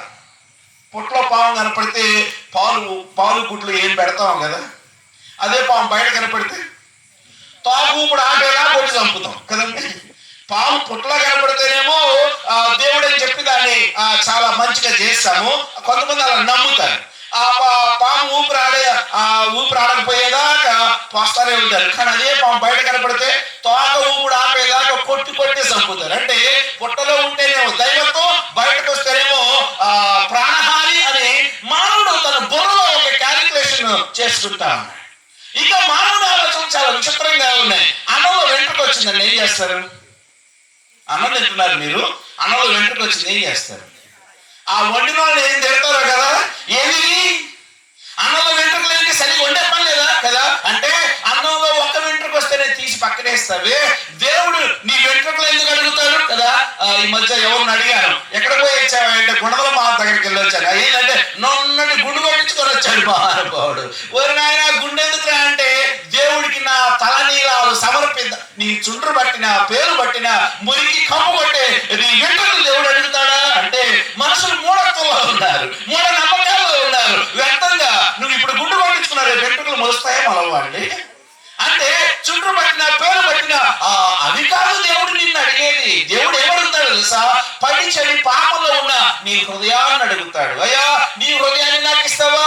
కరుణ కట్టిన నీ హృదయాన్ని నాకు ఇస్తే దాన్ని నేను మాంసపు హృదయముగా చేస్తానంటున్నాడు దేవుడు. అంటే దేవుడికి నువ్వేమన్నా ఇవ్వగలిగితే నువ్వు ఏమి ఇవ్వలేవు. ఎందుకంటే వెండి బంగారాలు ఆయన ఇచ్చినవే, మణి మాణిక్యాలు ఆయన ఇచ్చినవే, నీ పొలం పంట ఆయన ఇచ్చిందే, లేకపోతే సమస్తము ఆయన వల్ల నువ్వు పొందుకున్నదే. నువ్వు ఆయనకి ఏమి ఇవ్వలేవు కనుక విరిగి నలిగిన హృదయాన్ని దేవునికి ఇవ్వాలి. అంటే దేవుడు ఏం కోరుకుంటాడు, దేవుడు ఏం అడుగుతాడు, దేవుడు వేటిని తృప్తిపడతాడు మానవునికి తెలియక మానవుడు మా దేవుణ్ణి సృష్టములలో వెతుకుతూ తనకు నచ్చింది, తనకి ఇష్టమైంది చేస్తున్నాడే గాని దేవుణ్ణి మెప్పించే పని మాత్రం చేయడంలా. అంటే వ్యర్థమైన వాటిని దేవునికి ఇవ్వడానికి తన టైంని వేస్ట్ చేస్తున్నాడు. కానీ దేవుడు ఏమి కోరుకుంటాడో మానవునికి అర్థం కావడంలా. కారణం అంటే దేవుడు సర్వజ్ఞుడు, అంత మాత్రమే కాదు, దేవుడు సర్వాంతర్యామి. దేవుడు సర్వాంతర్యామి అంటే దేవుడు అన్ని చోట్ల ఉండగలిగిన వాడు. అన్నిట్లో ఉంటాడని కాదు అర్థం, అన్ని చోట్ల ఉండగలిగిన వాడు అని అర్థం. ఏమి చాలా దేవుడు తేడా ఉంది. దేవుడు సర్వాంతర్యామి అంటే అర్థం ఏంటంటే దేవుడు సర్వములో ఉండగలడు. అంటే అంటే నీ ప్రార్థన ఇక్కడ ఎలా ఆలకిస్తున్నాడు, వేరే దేశంలో వేరే భక్తులు చేసే ప్రార్థన కూడా ఆయన ఆలకిస్తా ఉన్నాడు. అంటే అర్థం తెలుసా? ఏకకాలంలో అనేకులను ఎదుర్కొన సామర్థ్యం కలిగిన దేవుడు. దేవుడు అంటే చేతుల నుండి చేయలేని, లేకపోతే కాళ్ళ నుండి నీ దగ్గరకు రాలేని, నోరుండి నిన్ను దీవించలేని కర్ర చెక్క రాయి బొమ్మ కాదు దేవుడు అంటే. నీ మూఢత్వంలో ఉన్నావు, మూర్ఖత్వంలో ఉన్నావు. దేవుణ్ణి, సృష్టికర్త అయిన దేవుణ్ణి సృష్టములలో వెతుకుతూ ఉన్నావు. సృష్టములలో వెతుకుతూ ఉన్నావు అంటే సృష్టములు ఎప్పుడు కూడా సృష్టములే కానీ సృష్టికర్త కాదు. నేను ఉప్పలపాడు అనే ప్రాంతం, అంటే మీ ఊరి పేరే కృష్ణా జిల్లాలో కూడా ఇంకో ఉప్పలపాడు ఉంది. ఆ ఉప్పలపాడు కృష్ణానది రేవు పక్కనే ఉంటుంది. కొంతమంది ఫ్రెండ్స్ వెళ్ళి అక్కడ దేవుని పరిచయం చేసి వస్తా వస్తా మా ఫ్రెండ్స్ లో ఒకడు ఏం చేశాడంటే ఆ నీడలో కొట్టుకొచ్చిన గుండ్రాళ్ళు ఉంటాయి కదండి, నున్నటి రాళ్ళు. ఆ నున్నటి రాళ్ళని ఏం చేశాడంటే ఒక రాయి మీద ఒక రాయి, ఒక రాయి మీద ఒక రాయి పెట్టాడు. అరే భలే ఉంది ఇదేదో అని నవ్వుకుంటూ వచ్చేసాడు. తెల్లారినప్పటికీ ఏమైందో తెలుసా, ఈ రాయి మీద రాయి మీద పెడితే ఒకడు ఎవరో బట్టలు దుక్కోవడానికి అక్కడికి వచ్చాడంట. వాడు ఊళ్ళో పోయి ఏమని చెప్పాడు తెలుసా, వాగులో దేవుడు వెలిశాడు అన్నాడు. ఇంకోటి ఏం చేశాడు తెలుసా, అరే వాగులో దేవుడు వెలిస్తే మనం ఊరుకుంటమేందిరా అని పర్ణశాల కట్టేశాడు. అంటే తెల్లారి మళ్ళీ మీరు స్నానం చేయడానికి పోయే టయానికి వాగులో మేము పెట్టిన రాళ్ళు కాస్త ఏమైనా తెలుసా, దేవుళ్ళుగా మరి. ఎంత బుద్ధిహీనత అంటే దేవుడు ఎలా ఉంటాడు, దేవుడు ఏం కోరుకుంటాడు, ఆయన గుణ లక్షణాలు ఏంటి, ఆయన వేటిని అపేక్షిస్తాడనే విషయం మానవునికి అర్థం కావడంలే. అంటే సృష్టికర్త అయిన దేవుణ్ణి సృష్టములలో వెతుకుతూ తాను సంతోష పెట్టుకుంటున్నాడు కానీ ఆ సృష్టికర్త అయిన దేవుణ్ణి ఎదుర్కొనేవాడు లేడు. మానవుడు ఇలా ఉన్నాడు. అందుకే భక్తుడు ఏమంటున్నాడంటే నా జీవిత కాలం అంతా నేను దేవుడిని సన్నతిస్తాను. ఎందుకో తెలుసా, నాకు ఆయుష్నిచ్చింది ఆయన, నాకు బలాన్ని ఇచ్చేది ఆయన, నాకు శక్తినిచ్చే దేవుడు. అంత మాత్రమే కాదు, దేవుడు ఎంత గొప్పగా ఉత్తరించే దేవుడు మనం చూడడానికి ప్రయత్నం. కీర్తనల గ్రంథం 145వ అధ్యాయం 14వ వచనం ఏమని రాయబడింది? కీర్తన గ్రంథం 145వ అధ్యాయం 14వ వచనం, యెహోవా పడిపోవు వారిని అందరినీ ఉద్ధరించువాడు. మొదటి మాట, అయ్యా దేవుడు ఉద్ధరించేవాడు. దేవుడు కట్టేవాడే కానీ కూలగొట్టేవాడు కాదు. దేవుడు అంటే కట్టేవాడే కానీ కూలగొట్టేవాడు కాదు. నువ్వు నైవేద్యాలు ఇవ్వకపోతే నిన్ను శిక్షించేవాడు దేవుడు కాదు. దేవుడు తిరిగిపోదు కాదు, ముందుకు నువ్వు గుర్తుపెట్టుకోవాలా. నువ్వు ఇచ్చే దూపదీప నైవేద్యాలు ఆయన సంతోషపెట్టలేవు. కారణం అంటే అన్ని ఇచ్చిన దేవుడికి నువ్వు ఏమిస్తావు? పొలానికి పోయేటప్పుడు ఎన్ని గింజలు తీసుకుపోతావు చెప్పండి? పొలానికి పోయేటప్పుడు ఒక అరబస్తా తీసుకొని పోతాం. వర్షాలు పడి పొలాన్ని అన్ని దున్ని ఈ అరబస్తా విత్తనాలు ఏం చేస్తాం అంటే పొలంలో నాటుతాం, మంచిది. మళ్ళా ఒక 8 నెలల తర్వాత పొలానికి పోయి ఎన్ని బస్తాలు తీసుకెళ్తాం? మామూలుగా నీరు బాగా ఉన్న ప్రాంతాల్లో అయితే ఒక్కొక్క ఎకరం ఎన్ని బస్తాలు పండుతుంది? 30 నుండి 40 బస్తాల దాకా పండుతుంది. మరి నువ్వు ఇచ్చింది అరబస్తానేగా. నువ్వు అరబస్తాలు ఇస్తే నీకు 30 నుండి 40 బస్తాలు ఎక్కడి నుంచి వచ్చాయి? అయ్యా దేవుడు ఎంత గొప్పడో తెలుసా, ఈ భూమికి ఒక ఆజ్ఞ ఇచ్చాడు. ఏంటో తెలుసా, నా బిడ్డ ఏ విత్తనాన్ని విత్తినా భూమి నువ్వేం చేయాలో తెలుసా, అరబస్తా ఇస్తే కుదరదు. నా బిడ్డ అరబస్తా ధాన్యం విత్తితే నువ్వు 30-40 బస్తాల ధాన్యాన్ని ఇవ్వాలి. అంటే అర్థం తెలుసా, ఫలించేటటువంటి గుణం భూమిలో పెట్టాడు దేవుడు. ఫలించే గుణం భూమికి ఉంది కానీ నీలో ఉందా? ఫలించే గుణం నీలో ఉందా? దేవునికి ఫలభరితమైన బ్రతుకు నీలో ఉందా? సంపాదించిన సారే కొట్లకు తగలేసే నీకు దేవుని ఫలింపు ఉందా? మూర్ఖత్వంలో, పాపంలో, శాపంలో, కులతత్వంలో, మతతత్వంలో మగ్గుతున్న నీ బ్రతుకులో ఫలించిన అనుభవం ఉందా? భూమికి ఉంది. భూమిలో 60 బస్తాలు ఇస్తే 40 బస్తాలు ధాన్యం వచ్చిందండి. ఎలా వచ్చింది? దేవుడు ఫలించే ఏర్పాటు చేశాడు. అయ్యా ఏ భూమి మీద ఏ చెట్టైనా ఫలిస్తుంది, ఏదైనా ప్రతి దానిలో ఫలింపు, వృద్ధి, గ్రోత్ అనేది దేవుడు పెట్టాడు. మానవుడా, నీ జీవితంలో కూడా నువ్వు ఫలించాలని, నువ్వు అభివృద్ధి పొందాలని, దేవుడిని తెలుసుకోవాలని, దేవుడి దగ్గరికి రావాలని, ఆ ఫలింపు నీలో ఉండాలని దేవుడు ఇలా సువార్తలు నీకు తెలియజేస్తా ఉన్నాడు. ఈ లైట్లు, ఈ మైకు డబ్బులు ఎక్కువ పెట్టలే.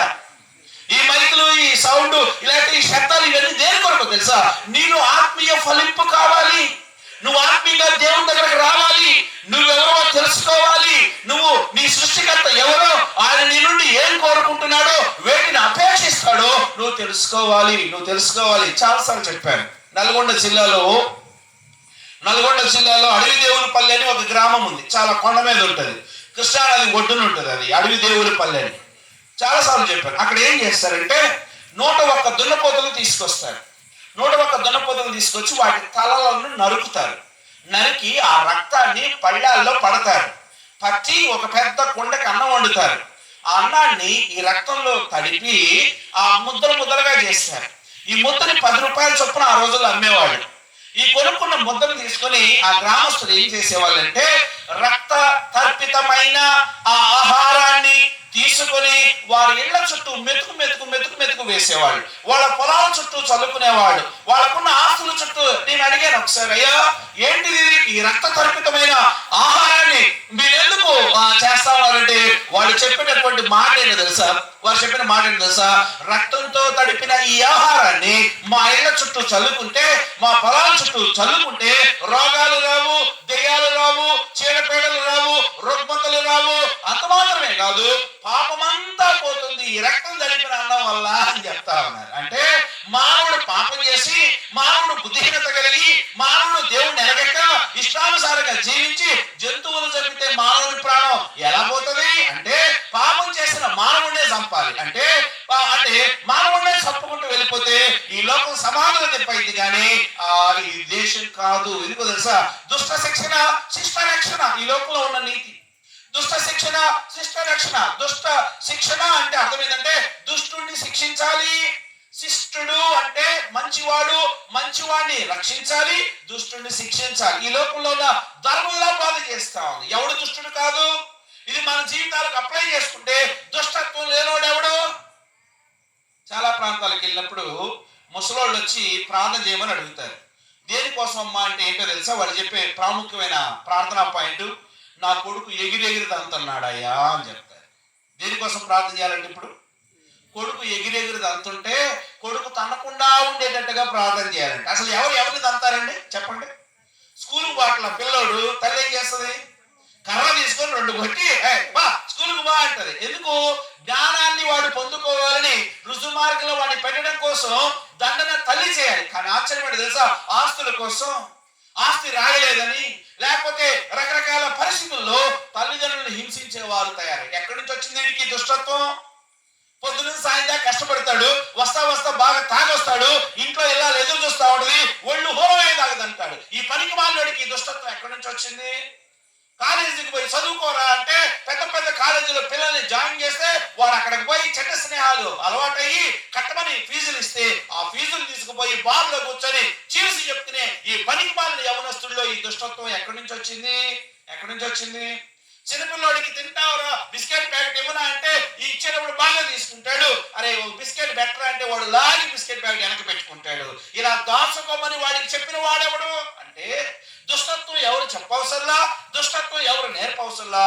మానవ బ్రతుకులోని దుష్టత్వ స్వభావం ఉంది. అంటే మానవ బ్రతుకులోని పాప స్వభావం ఉంది. అయ్యా నీలో పాపం ఉంది, పాప స్వభావం ఉంది.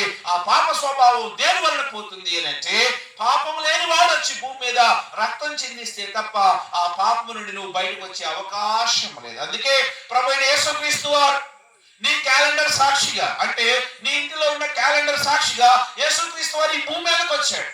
ఆయన దేవుడు కదా, ఇలా అంటే జరిగిపోవాలా, అలా అంటే జరిగిపోవాలి కదా, అలా చేయాలి కదా. కాదు.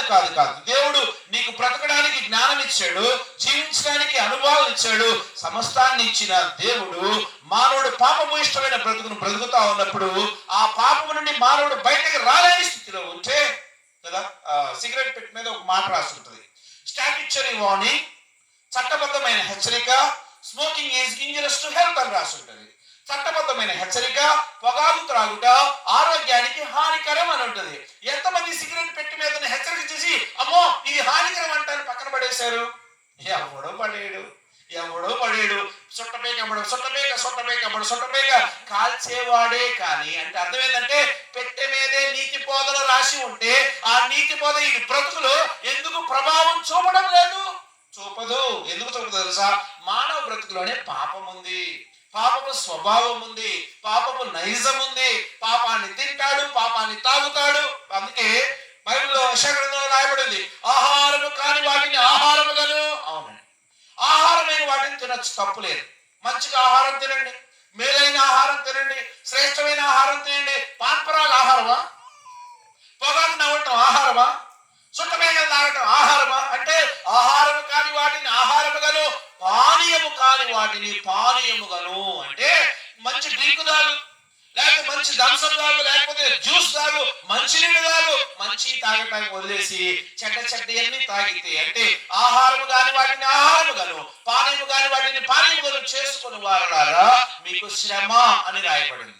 శ్రమ అన్నాడు. ఇప్పుడు ఆరోగ్యం బాగుందని తాగవచ్చును, కానీ ఒక రోజున నీ దేహంలో ఉన్న నీ రక్తకణాలు చచ్చిపోతాయి, నీ లివర్ దెబ్బతింటది, నీ కిడ్నీలో ఇన్ఫెక్షన్ వస్తుంది. అంటే దేవుడిచ్చిన దేహాన్ని చెరుపుకుని వాళ్ళరా మీకు శ్రమ అనొచ్చు. అయ్యా నా సొమ్ము, నా డబ్బు, నా ఇష్టం వచ్చినట్టు బతుకుతావు, మీకేంది అనొచ్చు. నీ డబ్బే, నీ సొమ్మే, కానీ రేపు నిన్ను నువ్వు పోగొట్టుకుంటావు. జాగ్రత్త.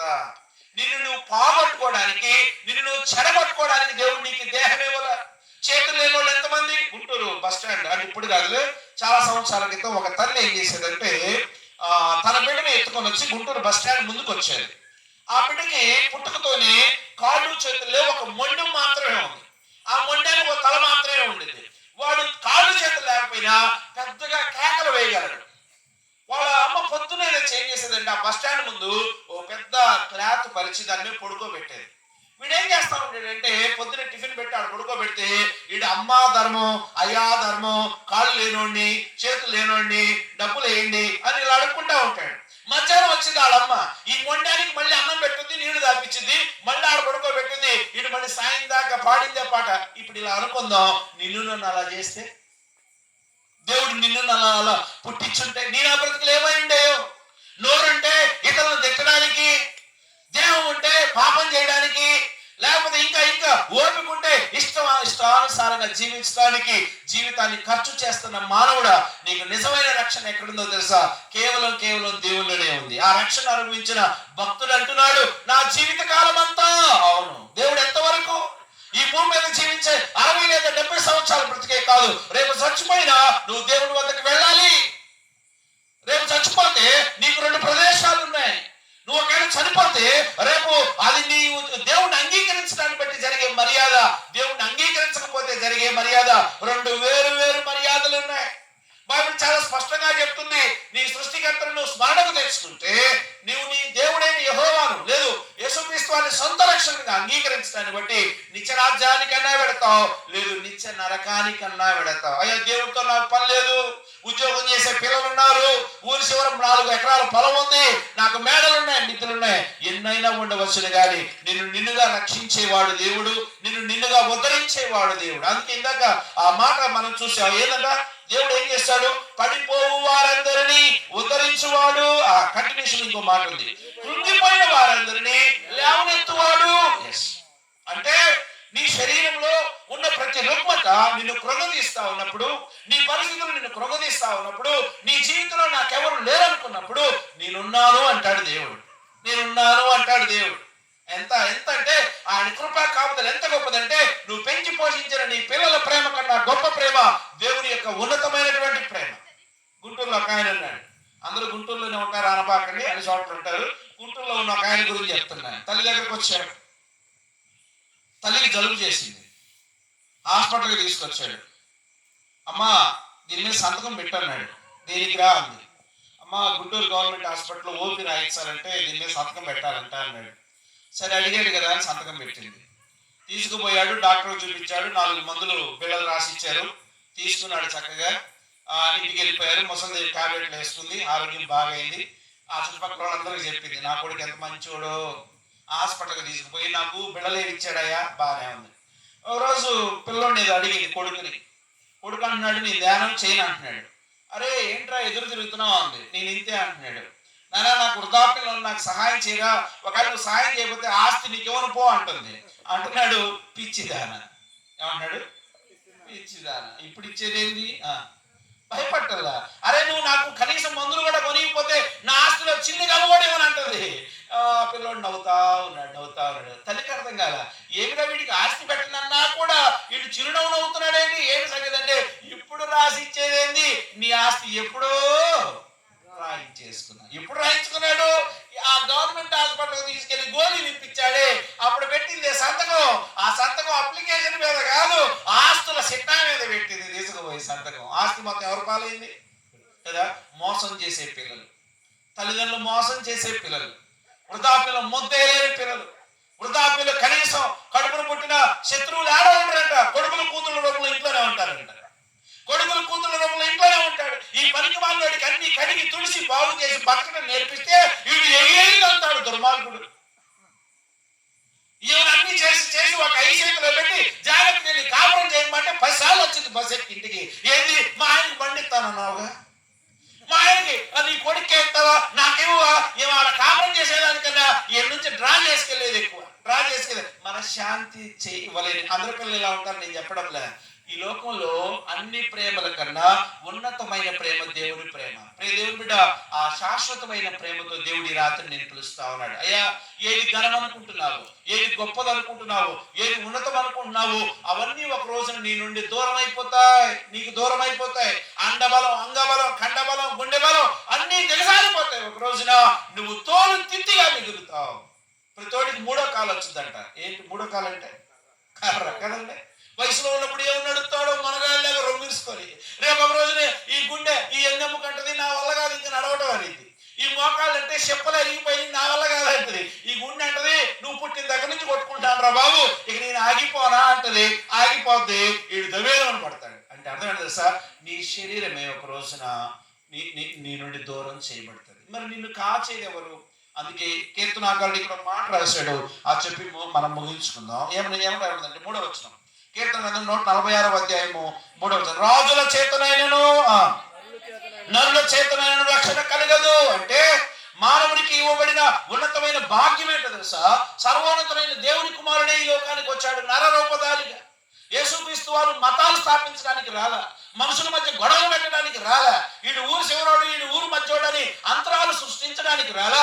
యేసుక్రీస్తు వారు అందరినీ ప్రేమిస్తా ఉన్నాడు. ఆయన ప్రేమ అందరిలో ఒకే రకంగా ఉంది. ఆయన కులాల దేవుడు కాదు, ఆయన మతాల దేవుడు కాదు, ఆయన వర్ణాల దేవుడు కాదు, ఆయన వర్గాల దేవుడు కాదు, ఆయన కొంతమంది దేవుడు కాదు.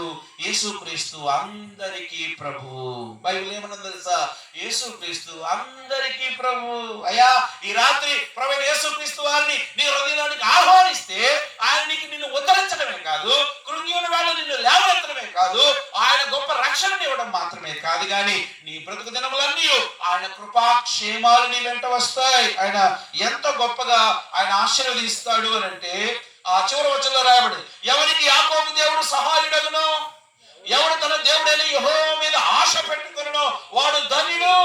అంటే నీ పిల్లలు నీవు చూచెదవు, ఇశ్రాయేలు మీద సమాధానం ఉండును గాక. అంటే సమాధానం లేని నీ బ్రతుకుకు సమాధానం ఇవ్వడానికి యేసుక్రీస్తు వారు ఈ భూమి మీదకి వచ్చాడు. అయ్యా ఒకవేళ ఈ దేవుడు నాకొద్దు, ఈ దేవుడితో నాకు పని లేదు, నాకు ఉండాల్సిన నమ్మకాలు చాలా ఉన్నాయంటే వాక్యం చాలా స్పష్టంగా ఏం చెప్తుంది అని అంటే 146 వచనంలో వారి ప్రాణము వెడలిపోవును. అవును, నీ నుండి ఒక రోజున నీ ప్రాణం వేరైపోతుంది. వారు మంటి పాలగదురు. అవును, తీసుకెళ్లి సమాధుల దెబ్బలో చేరుస్తారు. వారి సంకల్పములు నాడే నశించును. అంటే నీ యొక్క సంకల్పం ఏం చేయాలని అనుకున్నావో అవన్నీ కూడా మట్టి పాలవుతాయి. కానీ ఆశ తెలుసా, నీ హృదయాన్ని దేవునికి ఇస్తే, యేసుక్రీస్తు వారిని సొంత రక్షకునిగా అంగీకరిస్తే ఈ భూమి మీద బ్రతికే 60 లేదా 70 సంవత్సరాలు బ్రతికే కాదు, రేపు దేవునితో యుగాలు జీవించే ధన్యత ఉంది. ఒకళ్ళు అనుకోవచ్చు తక్కడో బిక్కడో ఎవరు చూడొచ్చాడు రేపు పొద్దున జీవితాన్ని. లేదు. ఈ భూమి మీద ఉన్న ధర్మశాస్త్రాలన్నీ కూడా 2 రకాల ప్రదేశాలు ఉన్నాయని చెప్తా ఉన్నాయి.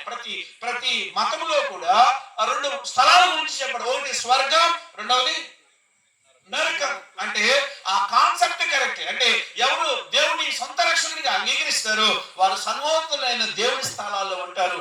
ఎవరు దేవుణ్ణి అంగీకరించరు, బ్రతుకును మార్చుకోరు, ఇష్టానుసారంగా జీవిస్తారు, అటు వారు నిత్య నరక ప్రాయులు అవుతారు. అంటే దీపం ఉండగానే ఇల్లు చక్కబెట్టుకోవాలనే రీతిలో యేసుక్రీస్తు వారి మాటలు వినినప్పుడే నువ్వు ఆయన తట్టు తిరుగుట ఎంత మంచిది. బైబిల్లో చాలా మంది ఉన్నారు. లూదియా అని ఒక భక్తురాలు ఉంది. ఆవిడ తొలితేరా పట్టణస్తురాలు, ఊదాలను కూడా అమ్ముకునే స్థితి. అక్కడికి దైవజనుడు వచ్చాడు. ఇలాగనే వాకింగ్ చెప్తా ఉంటే ఆ లూదియా తన వ్యాపారాన్ని కూడా పక్కన పెట్టి ఆవిడ ఏం అడిగిందో తెలుసా, అయ్యా ఈ మాటలు నాకే కాదు, నా ఇంట్లో రక్షణ లేని వారు ఉన్నారు, దేవుని భయం లేని వారు ఉన్నారు, దేవుని దగ్గరకు రాని వారు ఉన్నారు, ఈ మాటలు వారికి కూడా తెలియచేయండి అని దైవజనుడిని తన ఇంటికి తీసుకుని వెళ్ళి ప్రార్థన చేస్తుంది. ఆశ్చర్యపడి తెలుసా, ఆ ఇంటి మొత్తానికి రక్షణ వస్తుంది. ప్రియ దేవుని బిడ్డ, ఈ దేవుడు నీకు కావాలనన్నా నీ వెండి బంగారాలు ఆయనకు అవసరం లేదు, నీ మణిమాణిక్యాలు అవసరం లేదు, ఇవ్వాల్సినవన్నీ ఆయన నీకు ఇచ్చేశాడు. ఆయన సమస్తమును నీకు ధారాళంగా దయచేశాడు. ఆయన తన ప్రియకుమారుడైన యేసుక్రీస్తు వారిని ఈ భూమి మీదకు పంపించడం ద్వారా సర్వ మానవాళి బలిగా ఆయన నీ కొరకు నా కొరకు ప్రాణం పెట్టాడు. నేను ఒక చిన్న ఉపమానం చెప్పిన వర్తమానాన్ని క్లోజ్ చేస్తాను. ఒక డ్రైవర్ ఉన్నాడు, చాలాసార్లు చెప్పినట్టున్నాను. సిమ్లా ప్రాంతంలో ఆయన స్కూల్ డ్రైవర్గా పనిచేస్తూ ఉన్నాడు. కొండ మీదకి వెళ్ళి స్కూల్ పిల్లలందరినీ ఎక్కించుకొని ఆయన కొండ కింద ఉన్న స్కూల్ దగ్గర పిల్లలందరినీ డ్రాప్ చేస్తూ ఉండేవాడు. ఆ రోజు కూడా పొద్దున్నే స్కూల్ బస్ వేసుకొని కొండ మీదకి వెళ్ళాడు, పిల్లలందరినీ ఎక్కించుకున్నాడు. ఆ కొండ కిందకి దిగి వస్తూ ఉన్నాడు. అది ఎంతో మలుపులు కలిగిన ప్రాంతం. కానీ ఈ డ్రైవర్ లేట్గా తెలుసుకున్నది ఏంటంటే, అప్పటికే పిల్లలు దగ్గరగా 60 మంది పిల్లలు బస్సులో ఎక్కేశారు. బస్సు ప్రయాణం చేస్తూ ఉంది. కానీ మధ్యలో ఏమైంది అంటే బ్రేకులు ఫెయిల్ అయినాయి. డ్రైవరు ఈ విషయం పిల్లలకు తెలిస్తే కంగారు పడతారని తనలో తానే బాధపడతా ఉన్నాడు. కారణం ఏంటంటే బస్సు ఆగడం లేదు. చాలా చాకచక్యంగా మలుపుల్లో బస్సు నడుపుతా ఉన్నాడు. బస్సు డ్రైవర్ కళ్ళ ముందు నీళ్లు కారిపోతా ఉన్నాయి. కారణం ఏంటంటే ఆ పిల్లలు లోయలో పడిపోతే తనను నమ్మి పంపించిన తల్లిదండ్రుల గతి ఏమవుతుందని బాధపడతా ఉన్నాడు. ఆ డ్రైవర్ ఏడుస్తాడు. పిల్లోడు అడిగాడు, డ్రైవర్ గారు ఎందుకు ఏడుస్తున్నారు? మేమంతా ఆనందంగా ఉన్నాం కదా అంటే ఆయన ఏం మాట్లాడకుండా, ఏం లేదు నాన్న మీరు కూర్చోండి, చక్కగా పాటలు పాడుకుంటూ ఉండండి అని చెప్తా ఉన్నాడు. డ్రైవర్ మాత్రం కన్నీళ్లు కారిపోతా ఉన్నాయి, ఏడుస్తా ఉన్నాడు. కారణం ఏమంటే ఆ బస్సుకి ముందు సమయంలో జరగబోయేది ఏదో డ్రైవర్ అర్థం చేసుకొని, ఒకవేళ లోయలో పడిపోతే ఈ పిల్లలందరూ చనిపోతారు, వీళ్ళ తల్లిదండ్రులు నమ్మి నా చేతికి అప్పగించారు, వీరందరూ చనిపోతే ఎలాగని ఆయన వేదన చెందుతా ఉన్నాడు. బస్సు చాలా వేగంగా కిందకు వస్తా ఉంది. దాని వేగాన్ని తగ్గించడం కోసం తాను విశ్వ ప్రయత్నం చేస్తా ఉన్నాడు. ఆ కింద దగ్గరలో ఉన్న ఒక ఊరికి రాగానే ఆ మలుపులు తిరిగే చోట ఒక పిల్లవాడు పరిగెత్తుకుంటా ఆ బస్సుకు అడ్డంగా వచ్చాడు. ఇంకా డైలమాలో పడిపోయాడు ఈ డ్రైవర్. కారణం ఏమంటే వెనక చూస్తేనేమో 60 మంది ఉన్నారు బస్సులో, ముందు చూస్తేనేమో పిల్లోడు కూడా రోడ్డుకి అడ్డంగా నిలబడి ఉన్నాడు. రోడ్డుకి అడ్డంగా నిలబడి ఎదురు చూస్తా ఉన్నాడు. ఈ తండ్రికి ఏం అర్థం కాదా, వెనక్కి ఈ బస్సును పక్కకు తిప్పుదామా, లోయలో పడితే 60 మంది చచ్చిపోతారు, లేదు ఆ బస్సును అంతా పోనిద్దామా, ఆ ఒక్కగానొక్క పిల్లోడు చచ్చిపోతాడు. ఏం అర్థం కాకుండా అల్లాడిపోతా ఉన్నాడు. చివరికి డ్రైవర్ ఒక నిర్ణయం తీసుకున్నాడు. తెలుసా, 60 మంది చనిపోవడం కంటే ఒక్కళ్ళు చనిపోవటం మేలే అనుకున్నాడు. అతి కష్టం మీద ఆ బస్సుని ఆ పిల్లవాడి మీదగా ఎక్కించుకుంటూ వెళ్ళాడు. ఆ పిల్లవాడు నేలకి కరిచినట్లుగా లాగైపోయాడు. ఆ కొంచెం దూరం వెళ్ళిన తర్వాత ఒక పెద్ద చెట్టుకు ఢీ కొట్టి ఆ బస్సును ఆపారు. ఆ ఊళ్ళో వాళ్ళందరూ కర్రలు తీసుకొని వచ్చారు. వీడు కళ్ళేమైపోయినాయి. పిల్లవాడి మీదుగా బస్సు పంపించాడు, కొడదాము రండని డ్రైవర్ని కొడతా ఉన్నారు. డ్రైవర్ మాత్రం ఏడుస్తా ఉన్నాడు. ఆ వచ్చిన వాళ్ళందరూ బండ తిట్లు తిడతా ఉన్నారు. కానీ ఆ డ్రైవర్ ఏడుస్తా ఉన్నాడు. ఆ డ్రైవరు అని అంటా ఉన్నారు, పిల్లవాడిని చంపడానికి నీకు మనసు ఎలా వచ్చింది, అది ఇదని తిడతా ఉన్నారు. ఇంతలో ఆ డ్రైవర్ ఇలా అంటా ఉన్నాడు, అయ్యా ఆ చనిపోయిన పిల్లోడు ఎవరో కాదు, నా పిల్లోడే అని అన్నాడు. నీ పిల్లోడైతే పిల్లవాడిని మీదుగా బస్సు ఎందుకు ఎక్కించావు, నీ కళ్ళు కనపడడం లేదా అంటే ఆ డ్రైవర్ అంటా ఉన్నాడు, అయ్యా నా పిల్లవాడు రోజు నా క్యారేజ్ తీసుకొస్తాడు, ఈ రోజు కూడా నా క్యారేజ్ తీసుకుని నా బస్సుకి ఎదురొచ్చాడు, మా నాన్న బస్సు ఆపి నా క్యారేజ్ తీసుకుంటాడని నా పిల్లవాడు ఎదురుగా వచ్చాడు. నేను నా పిల్లోడిని రక్షించుకోవాలంటే బస్సుని అటో ఇటో తిప్పాలి, తిప్పితే ఇది వెళ్ళి లోయలో పడుతుంది, వెనక్కి నన్ను నమ్మిన 60 మంది పిల్లలు చనిపోయే ప్రమాదం ఉంది. ఈ 60 మంది చనిపోకుండా ఉండాలంటే నాకున్న ఆ ఒక్క బిడ్డ చనిపోవడం మేలు అనుకున్నాను. అందుకే ఆ వచ్చినోడు ఎవడో కాదు, నా బిడ్డే నా క్యారేజ్ తీసుకొని వచ్చాడు, వాడిని తొక్కించుకుంటూ వెళ్ళి ఈ 60 మందిని కాపాడగలిగాను అంటే అక్కడ ఉన్న వాళ్ళందరూ ఏడవడం మొదలు పెట్టారు.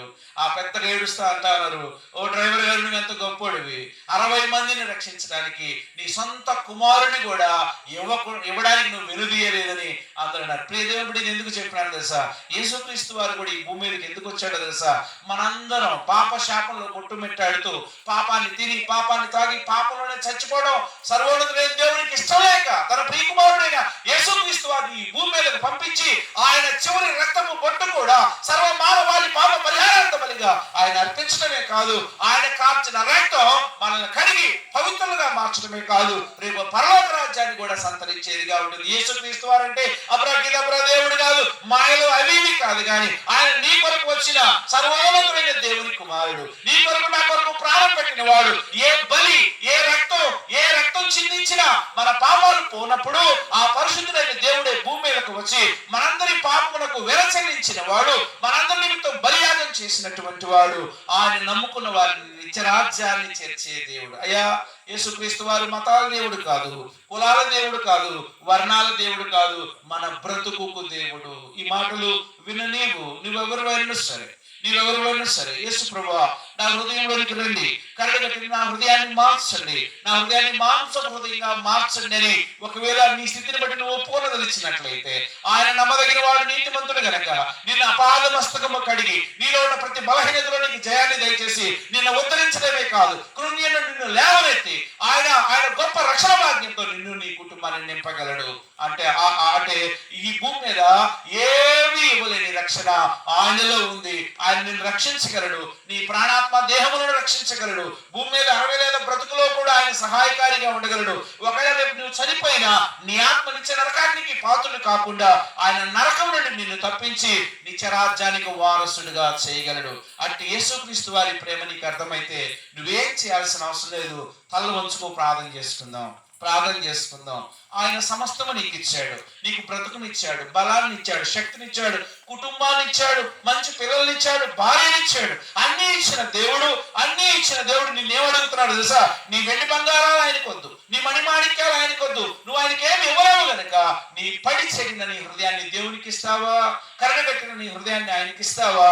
పాప శాపముతో కొట్టుమిట్టాడుతున్న నీ జీవితాన్ని ఆయన చేతిలో పెడతా. ఇక్కడున్న మేమందరం కూడా వ్యర్థంగా జీవించిన వారమే, కానీ యేసుక్రీస్తు వారిని సొంత రక్షకునిగా అంగీకరించడం ద్వారా ఈ రోజున ఆయన ఇచ్చిన ఆనందం, ఆయన ఇచ్చిన సంతోషం, ఆయన ఇచ్చిన రక్షణ భాగ్యాన్ని మేము మా కుటుంబాలు అనుభవిస్తా ఉన్నాయి. ప్రియ దేవుని బిడ్డ, నువ్వు దేవుని కుమారుడు, నీకు దేవుడు తెలిసినా తెలియకపోయినా ఈ రాత్రి నిన్ను ఎరిగిన దేవుడు, నిన్నుగా ఎరిగిన దేవుడు, నీ బ్రతుకు ఎరిగిన దేవుడు ఈ రాత్రి తన 2 చేతులు చాచి నిన్ను ఆయన తన కౌగిల్లోనికి ఆహ్వానిస్తా ఉన్నాడు. నువ్వు ఆయన